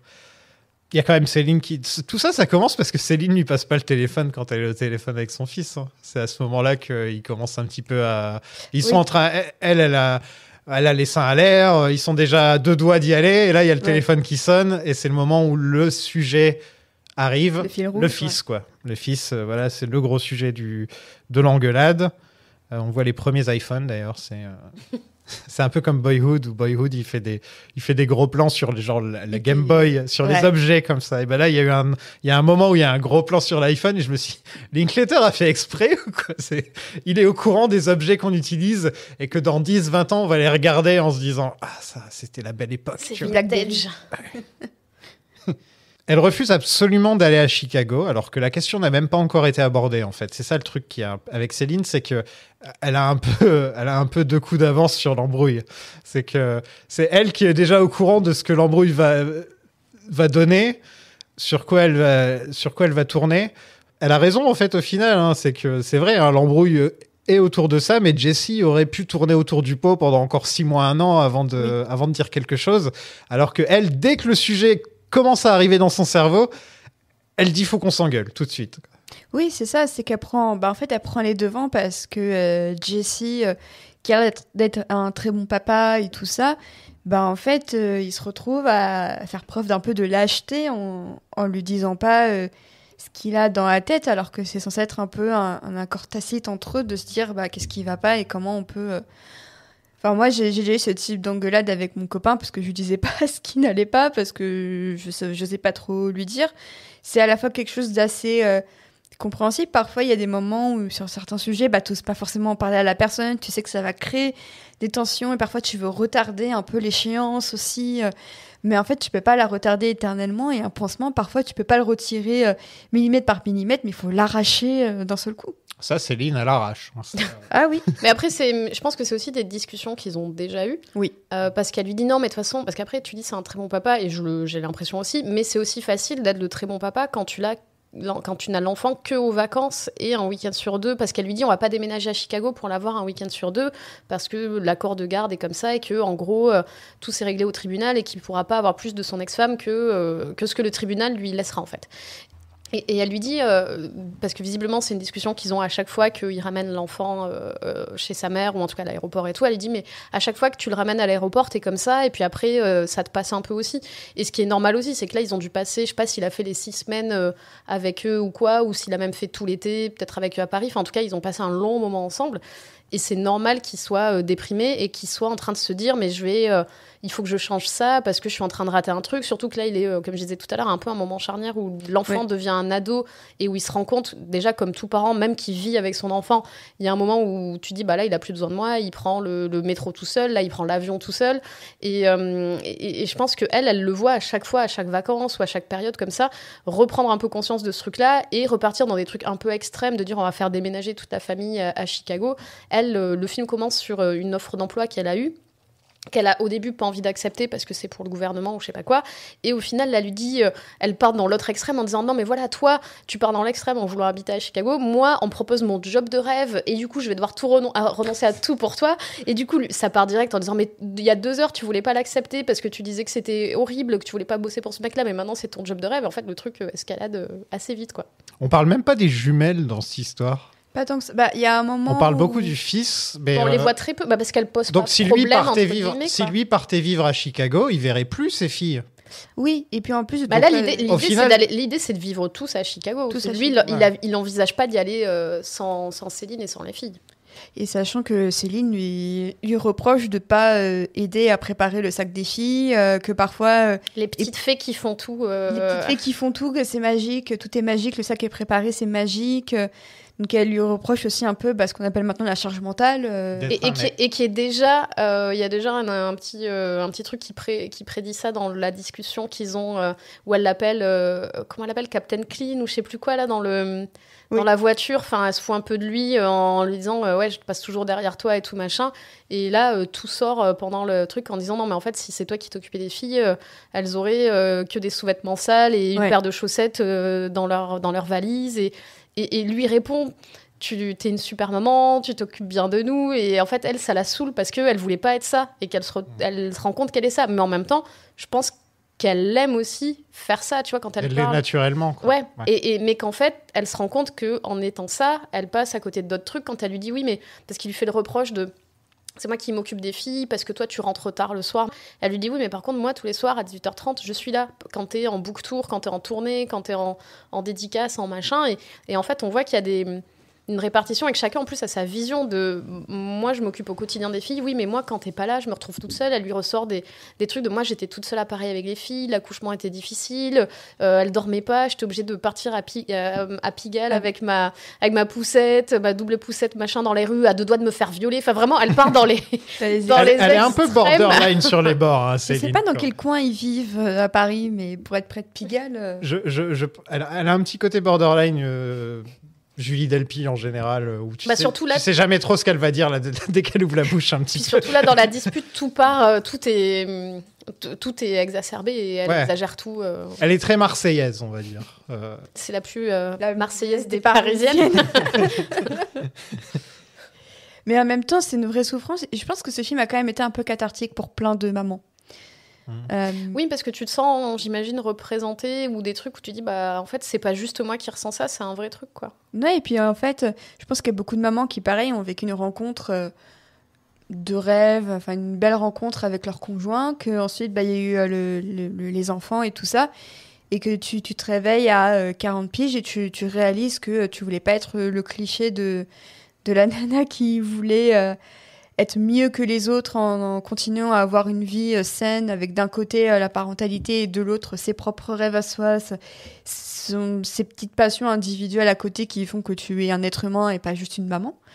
Et je trouve qu'il y a beaucoup de peurs aussi. Je pense que Julie Delpy a beaucoup écrit de ces peurs de maman dans ces scènes-là. Et avec toute la peur que ça représente, mais aussi tout l'amour qu'elle a pour ses enfants. Et c'est ça que j'aime bien aussi dans cette scène, c'est qu'à aucun moment elle remet en question le fait d'avoir eu des jumelles, le fait de les aimer ou quoi. C'est juste que, de manière très normale et logique, elle demande que s'en occuper ne devienne pas le seul aspect de sa vie qui compte. Mais ça, c'est un vrai truc aussi, le fait que, de manière générale, les femmes sont des facilitatrices des carrières et même parfois des hobbies de leur mari, parce que ça arrive quand même très souvent que t'es un mec qui, je sais pas, va boire des verres avec ses collègues ou fait un truc de sport ou machin, que ne s'autorise pas les femmes. Et elle lui dit, bah moi, en fait, je suis toujours là, tous les jours, je réponds à l'appel pour m'occuper des filles pendant que t'es en tournée, pendant que ta carrière, qui est différente de la mienne, peut se déployer, tu peux avoir ton succès et tout. Et en fait, tu vois qu'elle lui dit, bah moi, rappelle-toi, j'avais des trucs, moi j'écrivais, je créais, je faisais mes chansons, j'écrivais mes paroles, et lui dit oui mais moi ma carrière c'est pas un hobby et je suis désolée que tu puisses plus faire le tien, mais en fait elle se retrouve aussi coincée d'abandonner les choses qu'elle aime. En fait c'est un truc qu'on demande souvent aux femmes, genre comment vous arrivez à tout faire, à avoir des enfants et une carrière, et c'est une question qu'on pose jamais aux hommes, parce que en général derrière tous les grands hommes il y a une femme qui s'occupe des enfants, ou en tout cas de gérer le quotidien, quoi. C'est une question que, en tout cas, aux États-Unis, par exemple, tu n'as plus le droit de poser à la télé ou ce genre de truc. À chaque fois. Alors que je crois qu'en France, on continue encore quand même un petit peu à la poser, cette question. Ouais. Comment vous faites pour jongler travail? Et les réponses à chaque fois sont extrêmement tranchantes. Mais tant mieux. Enfin, en fait, tant que la question sera posée, il faudra des femmes, pas forcément connues en plus, mais il faudra des femmes pour retoquer, mais vous posez pas la question aux hommes. Et même si ça finit par rentrer et quand ça finira par rentrer, ce sera brutal, mais on pourra peut-être avancer sur d'autres sujets. Mais c'est intéressant aussi de voir. Je reviens encore à Boyhood parce que, pareil, dans Boyhood, en fait, c'est la mère qui élève seule les enfants, pendant que Ethan Hawke, qui finit ensuite par se ranger, qui est le daddy cool, qui devient un daddy cool, mais qui avant était là juste pour la partie fun, mais pas tant pour la partie devoir et tout ça. et on sent pareil que c'est un modèle qui n'est plus viable pour les femmes. C'est intéressant qu'à assez, entre guillemets, peu d'années d'intervalle, puisque Boyhood, c'est quand même 12 ans, mais c'est intéressant de voir que sur ces deux films-là de cette période, Linklater, il montre des femmes qui portent littéralement tout sur leurs épaules, et qui, quand elles reprennent le contrôle de leur vie, c'est compliqué, parce qu'il y a aussi la question financière. Je pense que Julie Delpy a dû mettre beaucoup de son féminisme dans ces films-là, puisqu'il y avait aussi dans les films précédents, je ne sais plus c'est dans lequel, c'est dans Sunrise ou Sunset, où elle dit « J'en ai marre que les hommes me disent de sourire ». Oui. Dans le premier. Qui est un truc qui a été repris, mais 20 ans plus tard, quoi. C'est un truc qui continue à être qui est un truc très important, voilà. Malheureusement. Qui est un des piliers, hélas, du féminisme, on va dire. C'est ça. Est-ce que c'est un des piliers du machisme, hélas? Oui, c'est plutôt un pilier du machisme, excuse-moi, autant pour moi. Mais en tout cas, c'est un truc on n'en parlait pas vraiment à cette époque-là. C'est sûr que c'était pas des sujets à l'époque. Et voilà, elle en parlait déjà. C'est dans lequel? C'est dans Sunrise? C'est dans le premier. C'est dans le tout premier, ouais. Ouais. Donc c'est fou, quoi. Oui, parce qu'ils sont en train de marcher. Rappelle-toi, ils marchent quand tu dis ça. Mais oui, elle a une petite tirade de, il y a plein de trucs qui me saoulent, et même après, elle est là. Mais peut-être qu'en fait, je suis trop féministe, ou tu vois, elle-même, elle est là, genre, je m'auto-saoule, mais je m'emporte, quoi. En fait, elle pense qu'elle se dévalue parce qu'en fait, et je pense aussi que, mon expérience de féministe, c'est que parfois, quand je pars dans des extrêmes, à la fin, je dis, mais peut-être que j'exagère parce que la réaction en face, c'est ouais, t'en fais trop. Souris, s'il te plaît. Ouais, voilà, relativise un peu. Au moins, maintenant, tu peux bosser alors qu'avant, les femmes étaient à la cuisine. Enfin, je vais très loin en disant ça, mais finalement, c'est pas. En fait, c'est pas si le passé que ça. Et quand on voit même ce que font les tradwives aux États-Unis, tu peux te dire qu'il y a tout un mouvement qui se bat pour défaire ce que des femmes comme Julie Delpy, comme Céline, du coup, avaient envie de pousser davantage dans le progressisme. C'est ça qu'il me faut, une tradwife. Ouais. Comme ça, elle fait la cuisine pendant qui m'attend à la maison quand je vais travailler à la maison. T'as un chat, en fait. Ouais, t'as un chat. Elle m'attend à la maison quand je vais travailler à la maison. Mais en fait, t'es la tradwife dans de une ton chat. pièce. Non, mais t'es la tradwife de ton chat. C'est ce que t'as pas compris, ouais. C'est vrai. Elle pense qu'il la trompe et lui aussi pense qu'ils se sont trompés les uns les autres. Est-ce que c'est de la parano ou est-ce que vous pensez que c'est possible qu'il y en ait un des deux qui soit allé voir ailleurs ou... Moi, je trouve ça assez limpide que Jessie a trompé Céline, malheureusement. Ouais. Il nie pas. Il le nie pas en plus. Ouais. Alors que lui reproche d'avoir fait une fellation. Il se trompe de... Il dit parce que t'es française, t'as forcément fait une fellation. Il lui parle de Lech Walesa, après il a dit mais c'était Gorbatchev, après il parle de je sais plus qui, genre il sait même pas ce qu'il lui reproche et c'est plus des vannes. Mais lui, en fait, il nie pas du tout quand elle lui dit cette Émilie, la libraire de tel endroit, machin, j'ai lu vos emails et tout. Alors déjà, tu vois, si elle lit ses emails, c'est que c'est pas innocent d'aller lire les emails de quelqu'un. Et lui, il fait genre, il s'en rappelle pas, mais en fait, il nie pas du tout. Et du coup, il y a peut-être même eu d'autres choses. Et il lui dit juste, en fait, moi, je t'offre ma vie, j'ai pas plus gros que ça à offrir à quelqu'un. Et en fait, je suis là, c'est pas parfait, mais c'est là. Et en fait, c'est très terre-à-terre comme truc, mais en même temps, c'est très réaliste aussi, parce qu'il y a quand même énormément de jeux de couple dans lesquels il y a eu tromperie d'un côté, de l'autre ou des deux, et plein de gens qui restent ensemble parce que finalement... c'est pas si grave, ou en tout cas on arrive à faire avec parce qu'on relativise beaucoup sur en fait qu'est-ce que c'est d'avoir trompé quelqu'un, dans quelles circonstances, comment l'autre peut s'en accommoder ou pas, et qu'est-ce qu'on a construit à côté, quoi. Et vraiment lui, j'ai l'impression que pour lui c'est pas grand chose, et à côté de ce que il lui dit qu'il lui offre, tu vois, mais après c'est ce qu'il dit aussi, quoi. Oui, et puis Jessie en pleine crise de la quarantaine, on sent aussi qu'il commence à repenser son rapport à son fils, on sent qu'il a besoin d'un vent de fraîcheur, donc un peu, crise de la quarantaine pour les hommes, que les femmes n'ont visiblement pas le droit de vivre, en plus, hein, j'ai l'impression. Vous avez la crise d'une vie, vous. Voilà, on a la crise de la vie. Tu les cumules aujourd'hui, c'est bien. Hein. Non, mais c'est une belle formule. Mais et en fait, du coup, ça m'aurait pas étonné que Jessie trompe Céline avec cette libraire, parce qu'en plus, par essence, une libraire est dans un rapport... On sent qu'elle est dans un rapport un peu d'adoration vis-à-vis de Jessie. En fait, c'est un peu une groupie.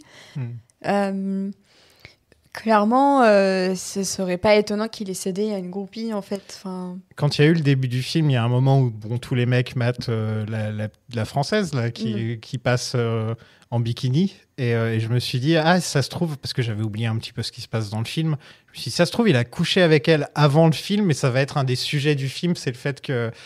Oh Dieu merci. Il y avait un moment où Alors là, j'aurais été.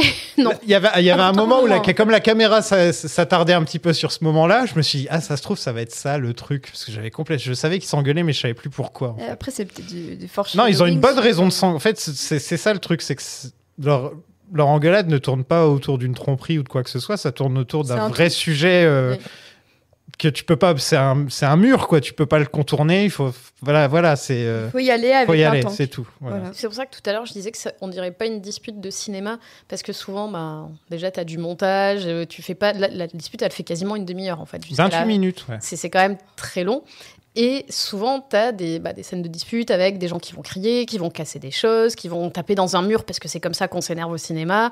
Et du coup, là... Non, mais en fait... Mariage Story, c'est ça. Your generosity conceals. Alors moi, je c'est Adam Driver qui tape sur le mur qui devient... Every day I wake up.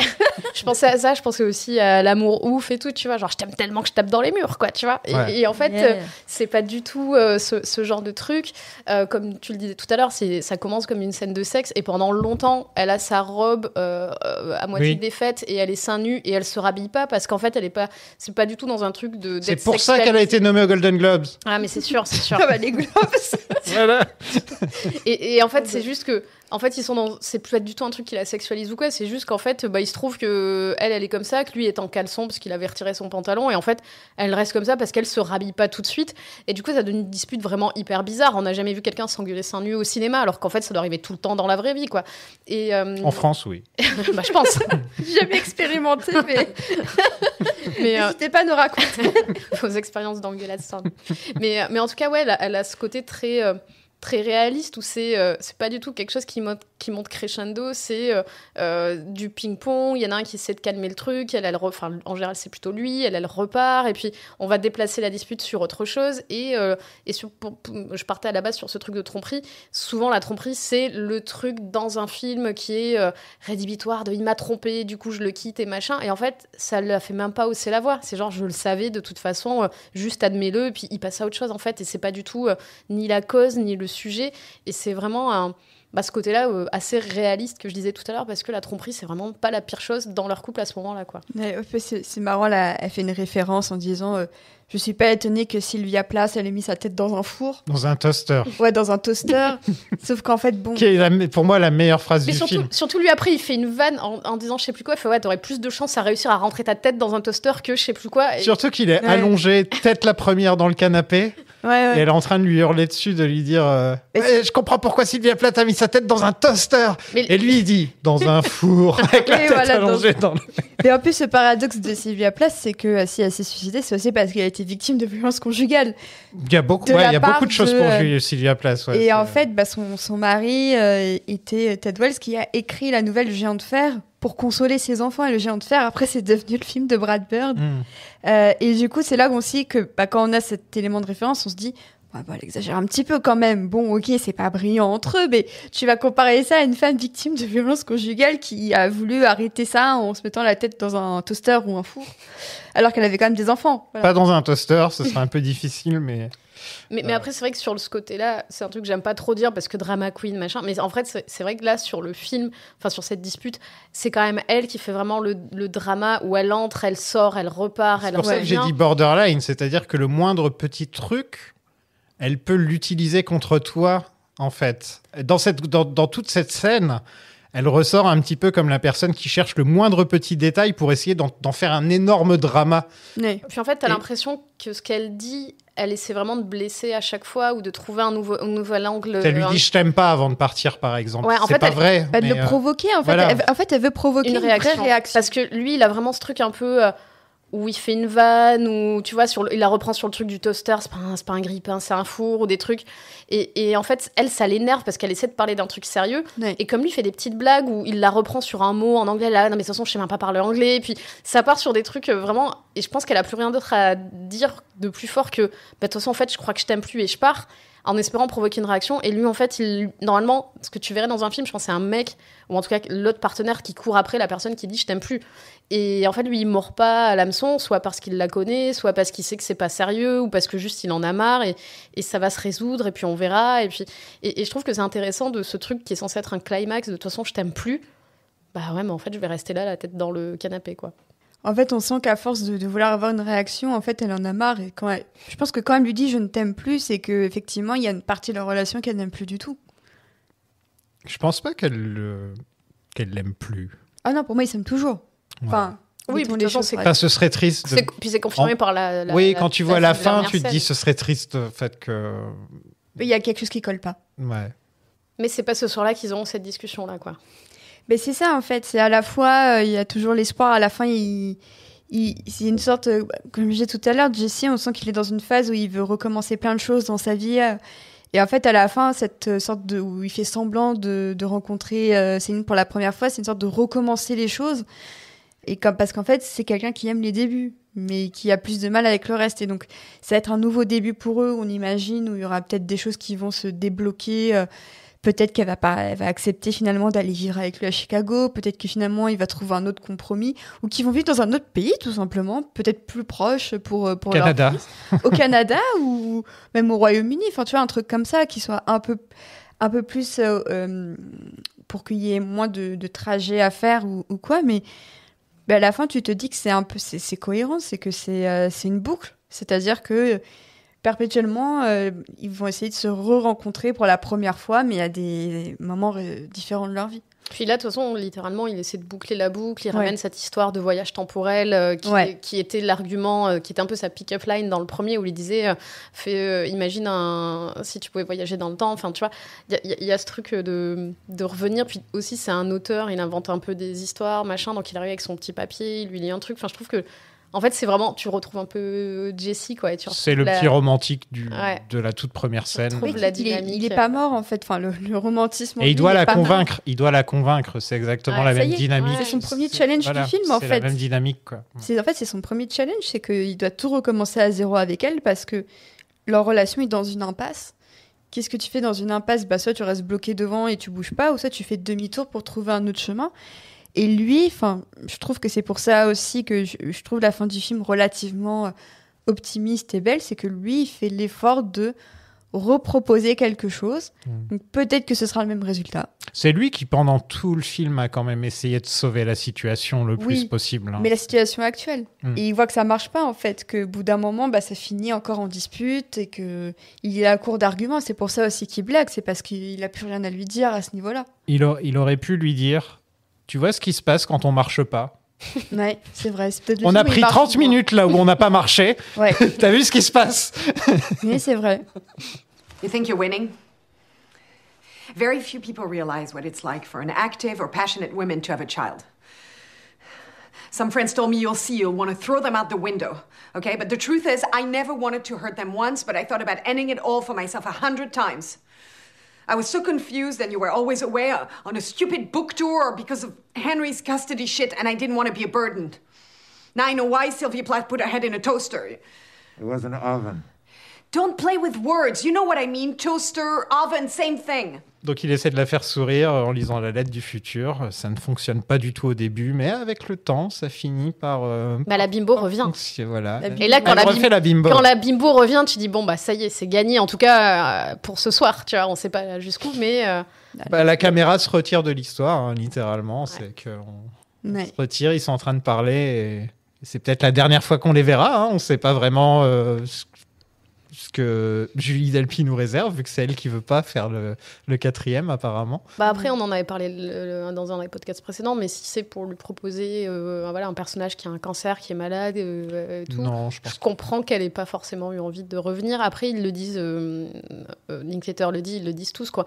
On le fait quand, tous les trois, on trouve un truc qui nous plaît à tous les trois, et même ils disent, même en fait pour chaque réplique et chaque situation, ils disent à chaque fois, on écrit vraiment toujours à 3, et s'il y en a un qui dit non, ce truc-là, pour moi, ça marche pas et tout, on l'enlève. En fait, il faut que vraiment les 3 parties soient OK pour tout.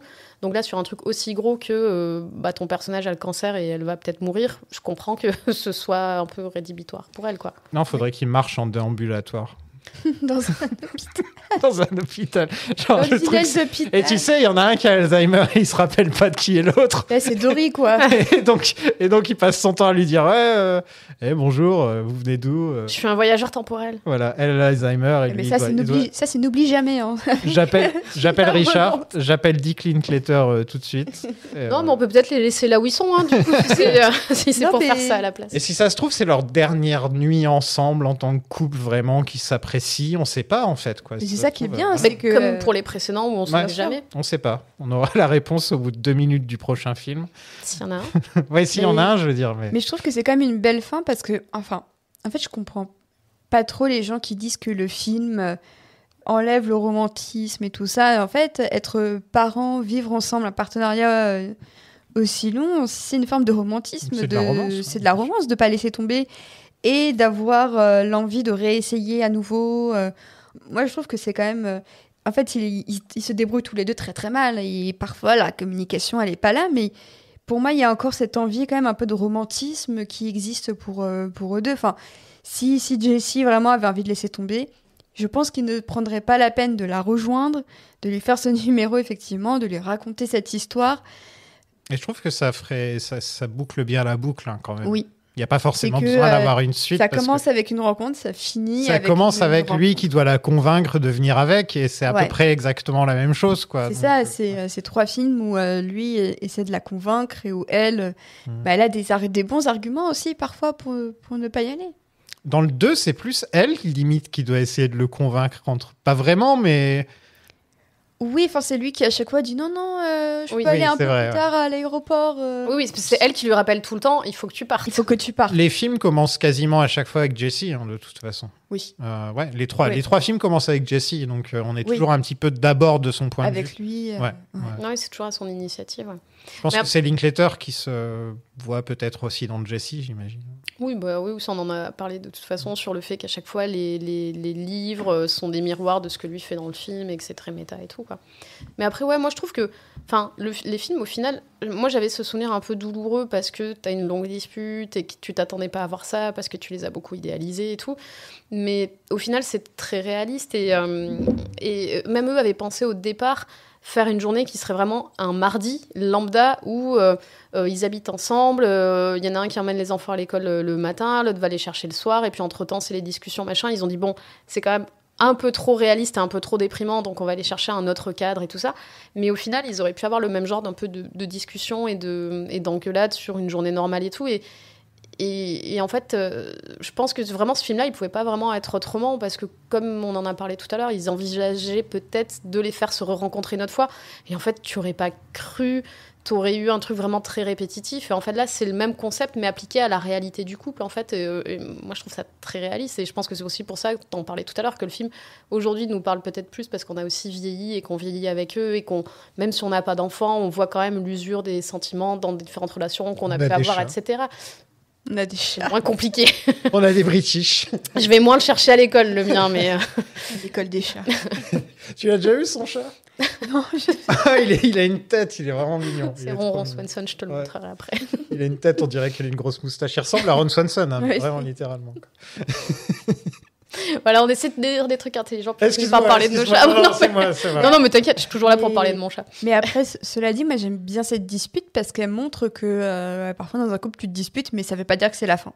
Ouais, aussi. Parce que c'est vrai que le cinéma a tendance à te faire ce type de grosse dispute où tu sais que c'est la dernière dispute avant la fin.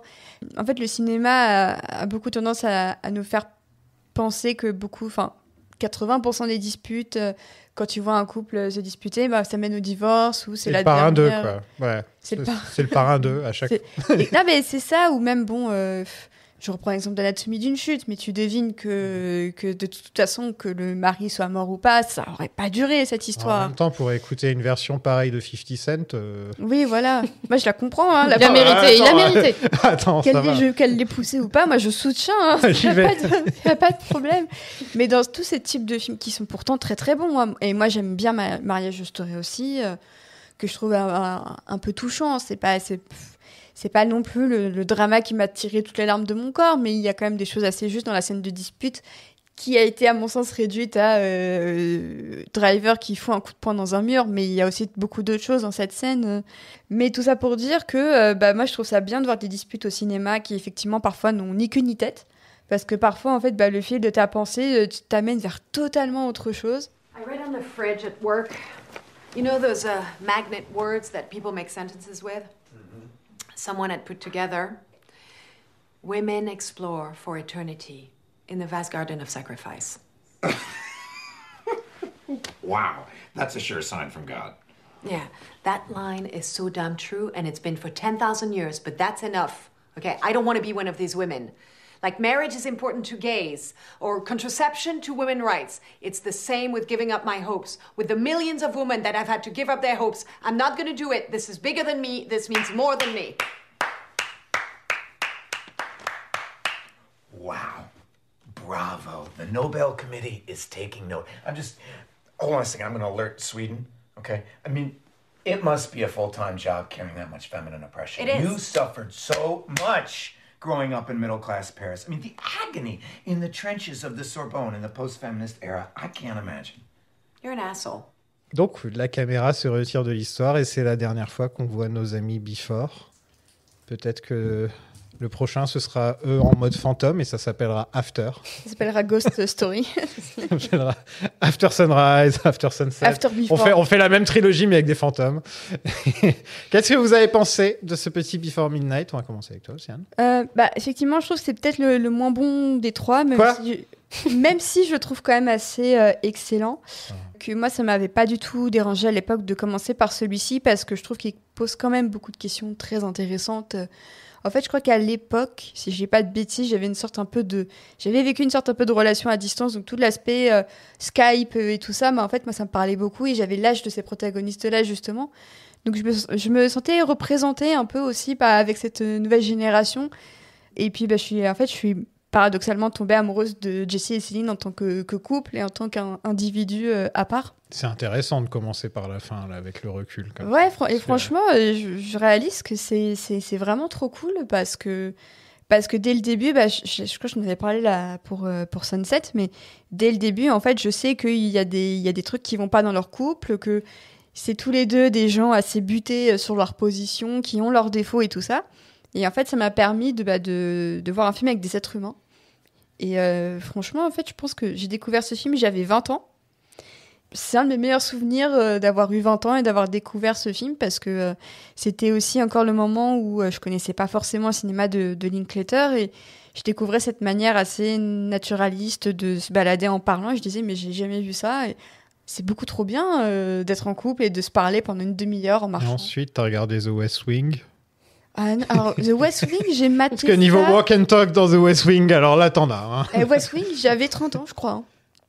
Ou 29. Non, mais c'est vrai que c'est Aaron Sorkin qui est l'inventeur, apparemment, du walk and talk. Mais quand tu vois les films de Linklater... Il y a aussi Urgence qui avait un peu popularisé le walk and talk. Urgence, on n'en parle plus, mais c'était trop bien, Urgence. Et Julie Delpy, elle a pas joué dans Urgence? Ah ouais? Marie? Je sais pas par où commencer. Il est remonté. Mais ouais, vraiment, il est remonté. En fait, je pense qu'une fois que j'ai dépassé ce truc de d'être un peu triste, qu'ils se disputent et que tu vraiment se dire peut-être qu'ils vont se séparer et tout. Je pense que vraiment le revoir déjà en tant que film pour l'analyser et en parler, c'est aussi différent parce que moi j'aime beaucoup revoir des films. Avec une autre approche et pas juste en tant que spectatrice mais de me dire là je me pose vraiment la question de comment c'est écrit, vers quoi on va et tout.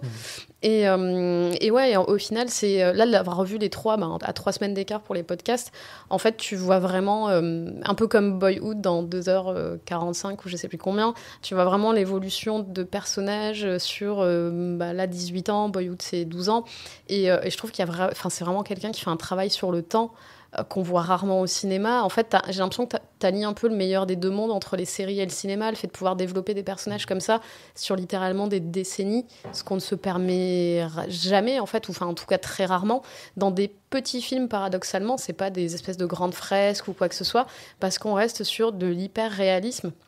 Et du coup, moi, je trouve ça assez fou de se dire, même si la rencontre en elle-même, elle est assez exceptionnelle, le fait de se retrouver 9 ans plus tard, parce qu'il a écrit un livre, c'est aussi un peu exceptionnel, mais au final, ça va vers quelque chose de très normal, parce qu'on a une dispute sur on est fatigué d'être parents, sur la répartition des rôles genrés dans la famille, dans la maison, sur la carrière de l'un qui fait que l'autre doit être un peu doit s'adapter à celle-là, le premier enfant de l'un qui dicte aussi des choses sur la vie, sur les vacances et comment s'adapter, et c'est plein de trucs du quotidien qu'on est très nombreux à devoir gérer parce que il y a rien de plus réaliste que ça, et je trouve que c'est beau d'arriver à en faire du cinéma, un cinéma qui a l'apparence de quelque chose d'hyper simple alors que tout est écrit, tout est millimétré, la façon dont les films ont été écrits tous les trois. Enfin, je trouve que vraiment, c'est quelque chose d'assez exceptionnel dans le cinéma, et c'est toujours un plaisir de les revoir et d'en parler.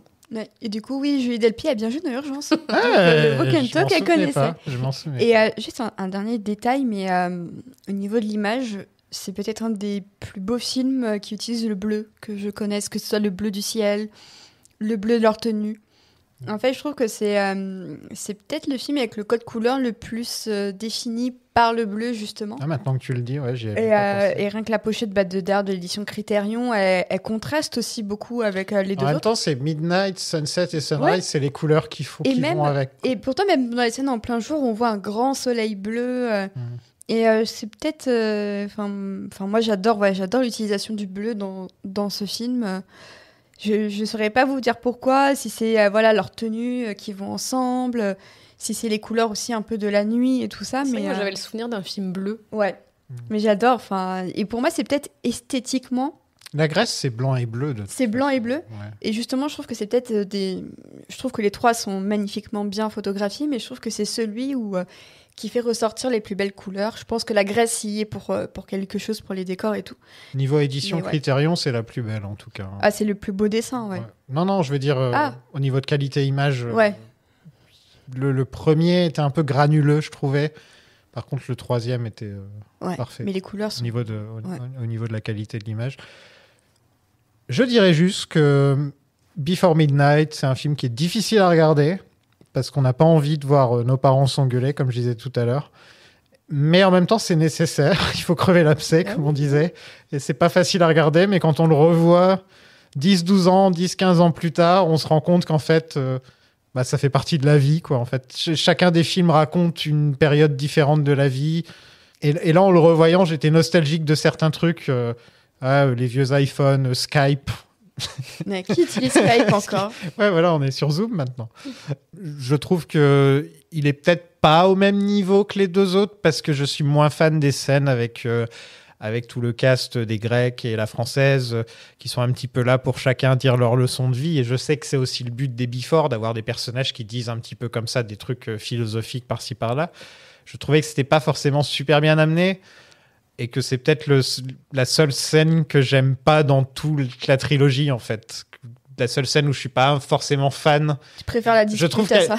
Je trouve qu'il y a un énorme réalisme. Vraiment, le réalisme est présent dans les Before, et que justement, dans cette scène-là, je la trouve pas réaliste, en fait. J'ai pas l'impression que c'est des vraies personnes qui parlent. Ça se comprend. Et ça fait un peu thèse. Voilà. Et donc, c'est pour ça qu'il perd une demi-étoile pour moi. Il n'aura pas 5 étoiles. Il aura 4 étoiles et demie. 4,5. Il aura 4 étoiles et demie. Voilà, je suis désolé. Ça veut dire que sur 3 films, au lieu d'avoir 15 étoiles, il en a. On aurait pu avoir. Ça aurait pu être parfait. On était à ça du 100. Ça aurait mais pu ça être reste parfait, quand même la voilà. meilleure saga que tu as traitée au niveau du nombre niveau d'étoiles des notes, que tu mets oui, bien sûr, au film. Mais vrai que Alien, il y a des merdes. Oui. Oh, comme tu y vas.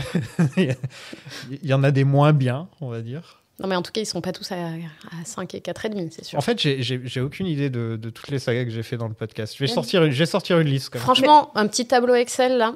Petit tableau croisé. Ouais, c'est vrai qu'il faudrait que tu commences un peu à répertorier. La saga, hop. Il y a 22 playlists. Donc, il y a Les Dents de la Mer, Mission Impossible, Mad Max, Harry Potter, King Kong, Evil Dead, Austin Powers, Le Seigneur des Anneaux, Le Parrain, Pirates des Caraïbes, Twilight, la trilogie du dollar, Jurassic Park, Infernal Affairs, Alien. Ah bah voilà, il y a Matrix. Oui. Non, je dirais jamais ça.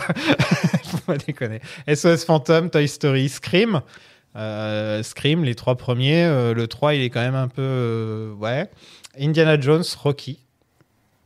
Et Retour vers le futur. Ah, Retour vers le futur pourrait être considéré comme un film où les 3 sont J'aime pas trop le 3. Le 3 est moins bien, mais c'est quand même un film qui est quand même sympa à regarder, quoi. Tu vois, Ah, moi je l'ai très peu vu. Ouais, le 3, suis c'est vrai assez- qu'il est moins bien. je trouve quand qu'il y a même. moins de charme. Ouais.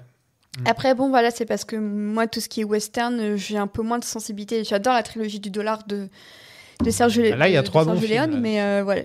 Après, Non, non. c'est un peu comme la trilogie de Before. Le 3e, il t'emmène ailleurs où tu t'attendais pas. Exactement. Comme Scream 3, il t'emmène ailleurs, chez Harvey Weinstein, tu sais pas pourquoi. C'est vrai en plus. Ouais. Est-ce que vous avez un préféré? Vu qu'on va pas faire un gros bilan, calmement, on va juste faire un petit bilan, gentiment. Quel est votre préféré, Marie? Ça reste toujours le 2e, mais franchement, je mets vraiment les 2 autres vraiment pas loin. Ouais, c'est difficile, ça va changer suivant le jour, quoi. Ouais. Et puis ça se trouve, on se reparle dans 3 ans et je préfère le dernier à tout moment dans 3 ans. Hein. Dans 3 ans, on va refaire la trilogie. On prend rendez-vous. Écoute, dans 3 ans, je t'attendrai sur le quai, là. Sur le quai de la gare, donne pas le numéro de à la téléphone, gare on se Montparnasse. À la gare Montparnasse, on se retrouve. Sans trop de surprise aussi, le 2, qui, ouais, peut-être pas. J'en parlais la semaine dernière, mais peut-être un de mes films d'amour préférés. Il dure 1h20. Ouais, c'est que c'est à la fois court, la vision de Paris est géniale, les acteurs sont géniaux. Celui-là est le plus long. Oui, ça lui fait 1h40. 1h30 48, je crois. 48, ouais, donc, alors que le 2, c'était 35 ou quelque chose comme ça. Ouais, mais en fait, t'as pas de scène qui dure moins de 6 minutes, et puis la dispute, elle dure 28, donc forcément, c'est long. Mais ouais, le 2, sans aucune hésitation. Eh bien, moi, c'est le premier maintenant. Ouais. Alors qu'avant, c'était le 2. Ah, et maintenant, c'est le premier. J'aime beaucoup l'insouciance, le côté on se rencontre. Ça te manque un peu. Ah, ça y est, là, t'es nostalgique. Ouais, ça y est. En fait, tu vois, tu te rapproches trop du 3, donc tu repars à l'opposé, quoi. Ta gueule.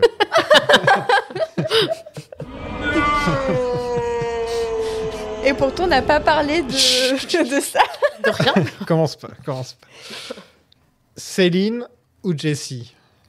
Océane va dire Jessie. Ouais, je veux quand même dire... Ah oui, c'est ton crush. Non, mais je vais dire Jessie aussi parce que pour moi, c'est un amalgame de beaucoup d'hommes que j'ai croisés ou que je continue de croiser dans ma vie et qui sont à la fois insupportables mais en même temps très attachants parce qu'ils tentent de faire de leur mieux. Les hommes enfants, c'est ça? Les hommes enfants, oui. C'est-à-dire oui. 95% des hommes. C'est-à-dire les hommes, en fait. Littéralement, bref d'eux, mais si je parle. Mais je trouve qu'il y a quelque chose chez Jessie que je trouve très attachant. C'est pas forcément le genre de mec dont j'ai envie de tomber amoureuse dans la réalité, parce que c'est ça aussi, beaucoup de meufs que je connais ont envie d'avoir un peu une sorte de Jessie dans leur vie. Moi, c'est juste qu'en tant que personnage, je trouve passionnant, et en tant qu'acteur, je trouve que Ethan Hawke, on le voit évoluer en tant qu'acteur aussi au fur et à mesure des films. Et Julie Delpy, en fait, elle est à fond dès le début, mais je trouve que Hawke, c'est vraiment avec les films que il y a un côté très attachant qui s'en dégage. Julie Delpy, elle avait déjà joué pour pas mal de bons réalisateurs, oui. Quand il y a eu Before Sunrise. Elle avait déjà une petite carrière. Oui, Harry. Moi, je vais dire Céline. Céline. Je pense que je m'identifie plus à Céline sur le fait de beaucoup parler, de beaucoup ramener les choses à moi, de m'énerver, de monter sur un truc, d'aller pas provoquer une dispute, mais d'aller non, mais dans une dispute de sortir plein de trucs et puis après redescendre aussitôt et de moi-même m'auto-saouler parce que je suis allée trop loin. Et j'essaie de plus être comme ça. Hein, et quand je revois les films, je fais ouais, c'était moins bien quand on était comme ça. Heureusement, on est mieux aujourd'hui. Mais il y a des moments, à des époques où je me retrouve un peu en elle et tout. Et du coup, ouais, Céline. Et toi, du coup, Sophie? Réfléchis. Richard Linklater. Comme ça, tout le monde est représenté. Ouais. Voilà, tout le monde est représenté. Richard Linklater qui a une patte personnel que j'ai découvert justement grâce au podcast, vraiment, en me penchant vraiment sur son cinéma, et c'est un mec que j'adore maintenant. C'est un mec que je pense que on a de la chance d'avoir des réalisateurs comme ça, surtout de nos jours, ouais. qui arrivent un petit peu à rester indépendants en plus, et qui sont surtout avant tout humains. Ouais. De nos jours, avec le système hollywoodien, etc., qui désormais attrape les réalisateurs dès qu'ils sortent de l'école et qui les mettent sur des gros projets et des trucs comme ça. Là, on a un mec qui vraiment s'est fait lui-même, avec rien, à partir de rien, quoi. Il est parti vraiment... Enfin, tu regardes Slacker, tu te dis, c'est vraiment... il est parti de rien, le gars, quoi. Et donc voilà, je vais dire Linklater, comme ça tout le monde est représenté. C'est beau, on est vraiment... Mais je pense que tous les trois, on aime Jessie et Céline de manière plus ou moins égale. Y a pas... En fait, tu les aimes parce qu'ils vont pas l'un sans l'autre. Quoi. Exactement. Et c'est aussi pour ça que je prends comme tu parles de lui, je prends le parti de parler d'elle parce qu'en fait, t'es un peu obligé parce que moi j'aime aussi Jessie pour rééquilibrer les Non, choses. puis j'aime Jessie pour un peu les mêmes raisons que celles que t'as dites, tu vois, et tu les aimes ensemble en fait. So what about this time machine? What do you mean? How does it work? Well, it's complicated.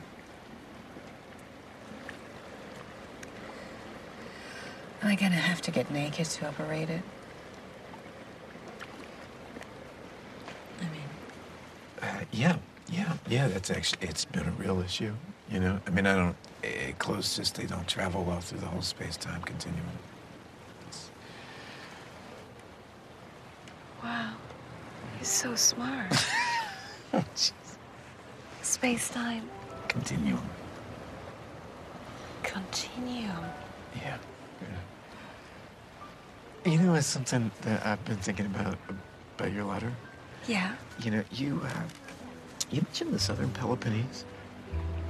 Yeah, and we're in the Southern Peloponnese. Mm-hmm. Yeah, and do you think it could be tonight that you're still talking about in your 80s? Well, it must have been one hell of a night we're about to have.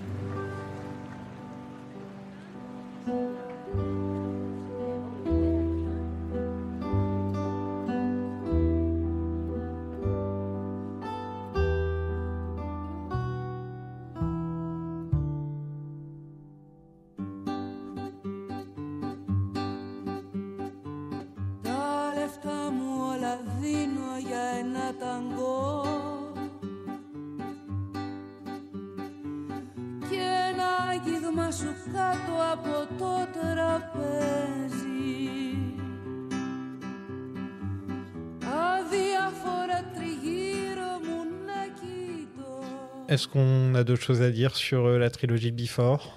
Bah, que ça donne quand même envie de voyager avec tout ça.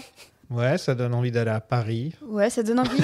Moi, j'ai vraiment envie d'aller à Vienne chez le disquaire, en fait, et je vois encore beaucoup d'amis qui continuent, quand ils vont à Vienne, à aller chez ce disquaire. Ah, il existe encore ? Bien sûr. Trop bien. Ouais. Oui, bien sûr. C'est pour ça qu'il existe encore. Alors, franchement, je pense que c'est effectivement une des raisons qui fait que... Est-ce que tu es déjà allé à la crêperie Twin Peaks à côté de chez moi ? Non, mais tu sais que je compte y aller incessamment sous peu. Tu leur diras, c'est vrai que David Lynch venait, ils vont te raconter des histoires. Ouais. Ils sont cool. Un grand merci à vous deux de m'avoir suivi sur ces 3 épisodes. Franchement, merci c'était pour trop bien. l'invitation. Franchement, c'était intéressant. C'était trop bien. Ça fait un plaisir de sortir des sagas... Nuls. Pas nuls, mais des grosses machines, quoi. C'est pas une saga au sens où on entend les sagas, en fait. Voilà. C'est une trilogie plus qu'une saga. Ouais, voilà. On peut vous retrouver où, Océane ? Moi, toujours sur ce qui reste de Twitter et... Sur Blue Sky. dans les ruines. Dans les ruines... oui, voilà. T'as plus de podcast en ce moment ? J'ai un peu mis le lac en pause parce que plus trop de motivation ni d'envie, ça reste quand même assez chronophage. Du coup... C'est un point que tu le dis. Ouais, mais... en fait, c'est mon métier. Il y avait une sorte un peu de fatigue et j'avais envie de retrouver une bonne idée. En fait, je suis un peu comme Linklater et ses acteurs, c'est-à-dire il me faut vraiment une bonne idée pour m'y remettre. Et tant que ça n'arrive pas, j'ai pas envie de me forcer. Pas de cancer, hein. Non, pas de cancer, non. C'est juste mon signe astro, mais pas de cancer. C'est parce que vous parliez du fait que dans le cadre, il y aura quelqu'un qui a j'ai cancer. bien compris. Mais c'était... Oui, c'était bizarre dit comme Pardon. ça. Mais voilà, donc non, pour le moment, c'est en pause, c'est pas en arrêt définitif. Je me réserve le droit de revenir un jour ou pas d'ailleurs. Tu te concertes en attendant. Exactement, avec moi-même. C'est bien. Et mes chats. Et quand tu seras d'accord, tu reviendras. Exactement. Marie. Toujours chez Univers Ciné à l'édito, toujours chez Capture Mag dans Sale Temps pour un film et Monster Squad, toujours mon livre sur The Office. Je sais pas quand tu diffuseras l'épisode, mais je serai à Série Mania Donc peut-être, c'est peut-être passé au moment où vous écoutez. Je crois que c'est le dimanche 23 mars. Ce sera sorti. J'ai une rencontre littéraire sur le festival Sérimania, suivi d'une séance de dédicace. Ça tombe pile à un jour près, le jour des 20 ans. Ouais, à Lille. Le jour des 20 ans de la diffusion du pilote de The Office. Donc pour fêter ça, on fait une petite rencontre autour de... Oui, ça ne vous rajeunit pas. Oh là là. On fait une petite rencontre autour du livre et de la série, à ce moment-là, à Sérimania. Je me sens pas bien. Je me sens pas bien. Je l'ai vu quand il est sorti. Oh là là. C'est-à-dire, ça passait ce jeudi sur NBC. Et il y avait même pas Parks and Rec à l'époque. C'était c'était 30 Rock, Community. Ouais. Et The Office, et je sais plus quel était le 4e, parce que tous les jeudis sur NBC, il y avait les meilleurs. Jamais on aura un jeudi comme ça. Plus jamais. C'était comme l'époque où il y avait le dimanche, il y avait Game of Thrones, Breaking Bad, Mad Men. Ouais. Tu vois voilà. Ça, on n'aura plus jamais. Et ben, il y avait la même chose avec The Office, et je me rappelle avoir vu le premier épisode de The Office, ne pas avoir ri une seule fois parce que c'était exactement la même chose que la version Ricky Gervais. Ouais. Et c'est qu'au bout de la 2e saison qu'ils ont réussi un petit peu à... Ils ont compris qu'ils avaient un dieu de la comédie. Avec eux. Voilà, ils avaient Steve Carell. Ouais, c'est lui qui a... Ils ont compris qu'ils avaient Steve Carell, ils ont fait bon. En fait, c'est surtout qu'entre... Mais là, je vais repartir sur The Office et on va jamais arrêter ce podcast. Mais non, en fait, c'est vraiment entre la saison 1 et 2 qu'il y a le 40 ans toujours puceau, pardon, qui est sorti. Et... Écoute. Et, il y en a beaucoup qui nous écoutent, qui sont 30 ans toujours puceau. Hein. Les fans de Snyder, pardon. Oh, ils nous écoutent plus, ça fait longtemps. Tant mieux. Bon, en tout cas, c'est pour ça, le film est sorti entre les 2 saisons et tu vois, le génie comique de Steve Carell a été révélé à la terre entière. Et là, en fait, NBC ne pouvait plus annuler la série parce qu'à l'époque, c'était très rare d'avoir un acteur de film dans une série. Il n'y avait pas ces passerelles comme on a aujourd'hui. Et du coup, c'est grâce à 40 ans toujours puceau qu'on a eu toutes ces saisons de The Office. Et Steve Carell qui a peut-être joué dans un film de Linklater, non ? Ou alors je me trompe. En tout cas, donc, retrouvez le livre. Ouais, mon livre Dans les bureaux de The Office, l'humain derrière l'humour chez Third, qui est partout dans les bonnes librairies, et s'il n'y est pas, commandez-le. Et petite rencontre à Sérimania autour du livre et de la série. Et si Steve Carell a bien joué dans un film de Linklater, Last Flag Flying, avec aussi Bryan Cranston et Laurence Fishburne. Voilà, on n'est pas hors sujet. On est très bien tout le temps. Mais merci. Merci beaucoup. Still there? Still there?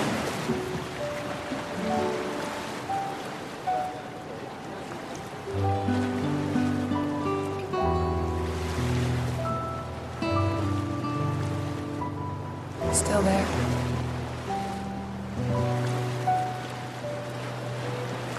Still there?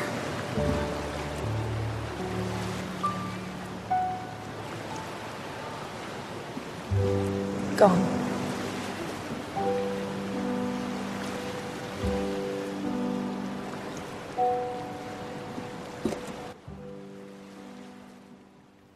Merci les amis, à vous d'avoir écouté cet épisode et d'avoir écouté toute la trilogie Before. Vous n'avez pas été nombreux d'après les stats, mais j'espère quand même que ça vous a plu.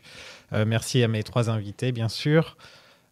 Désolé s'il n'y a pas de VF, parce qu'elle n'existe pas. Il n'y a pas de VF pour ce film. Direct en VO. Donc voilà, c'est la 2e fois dans l'histoire du podcast que je choisis des extraits en VO. Dites-moi si vous savez quel est le 2e film.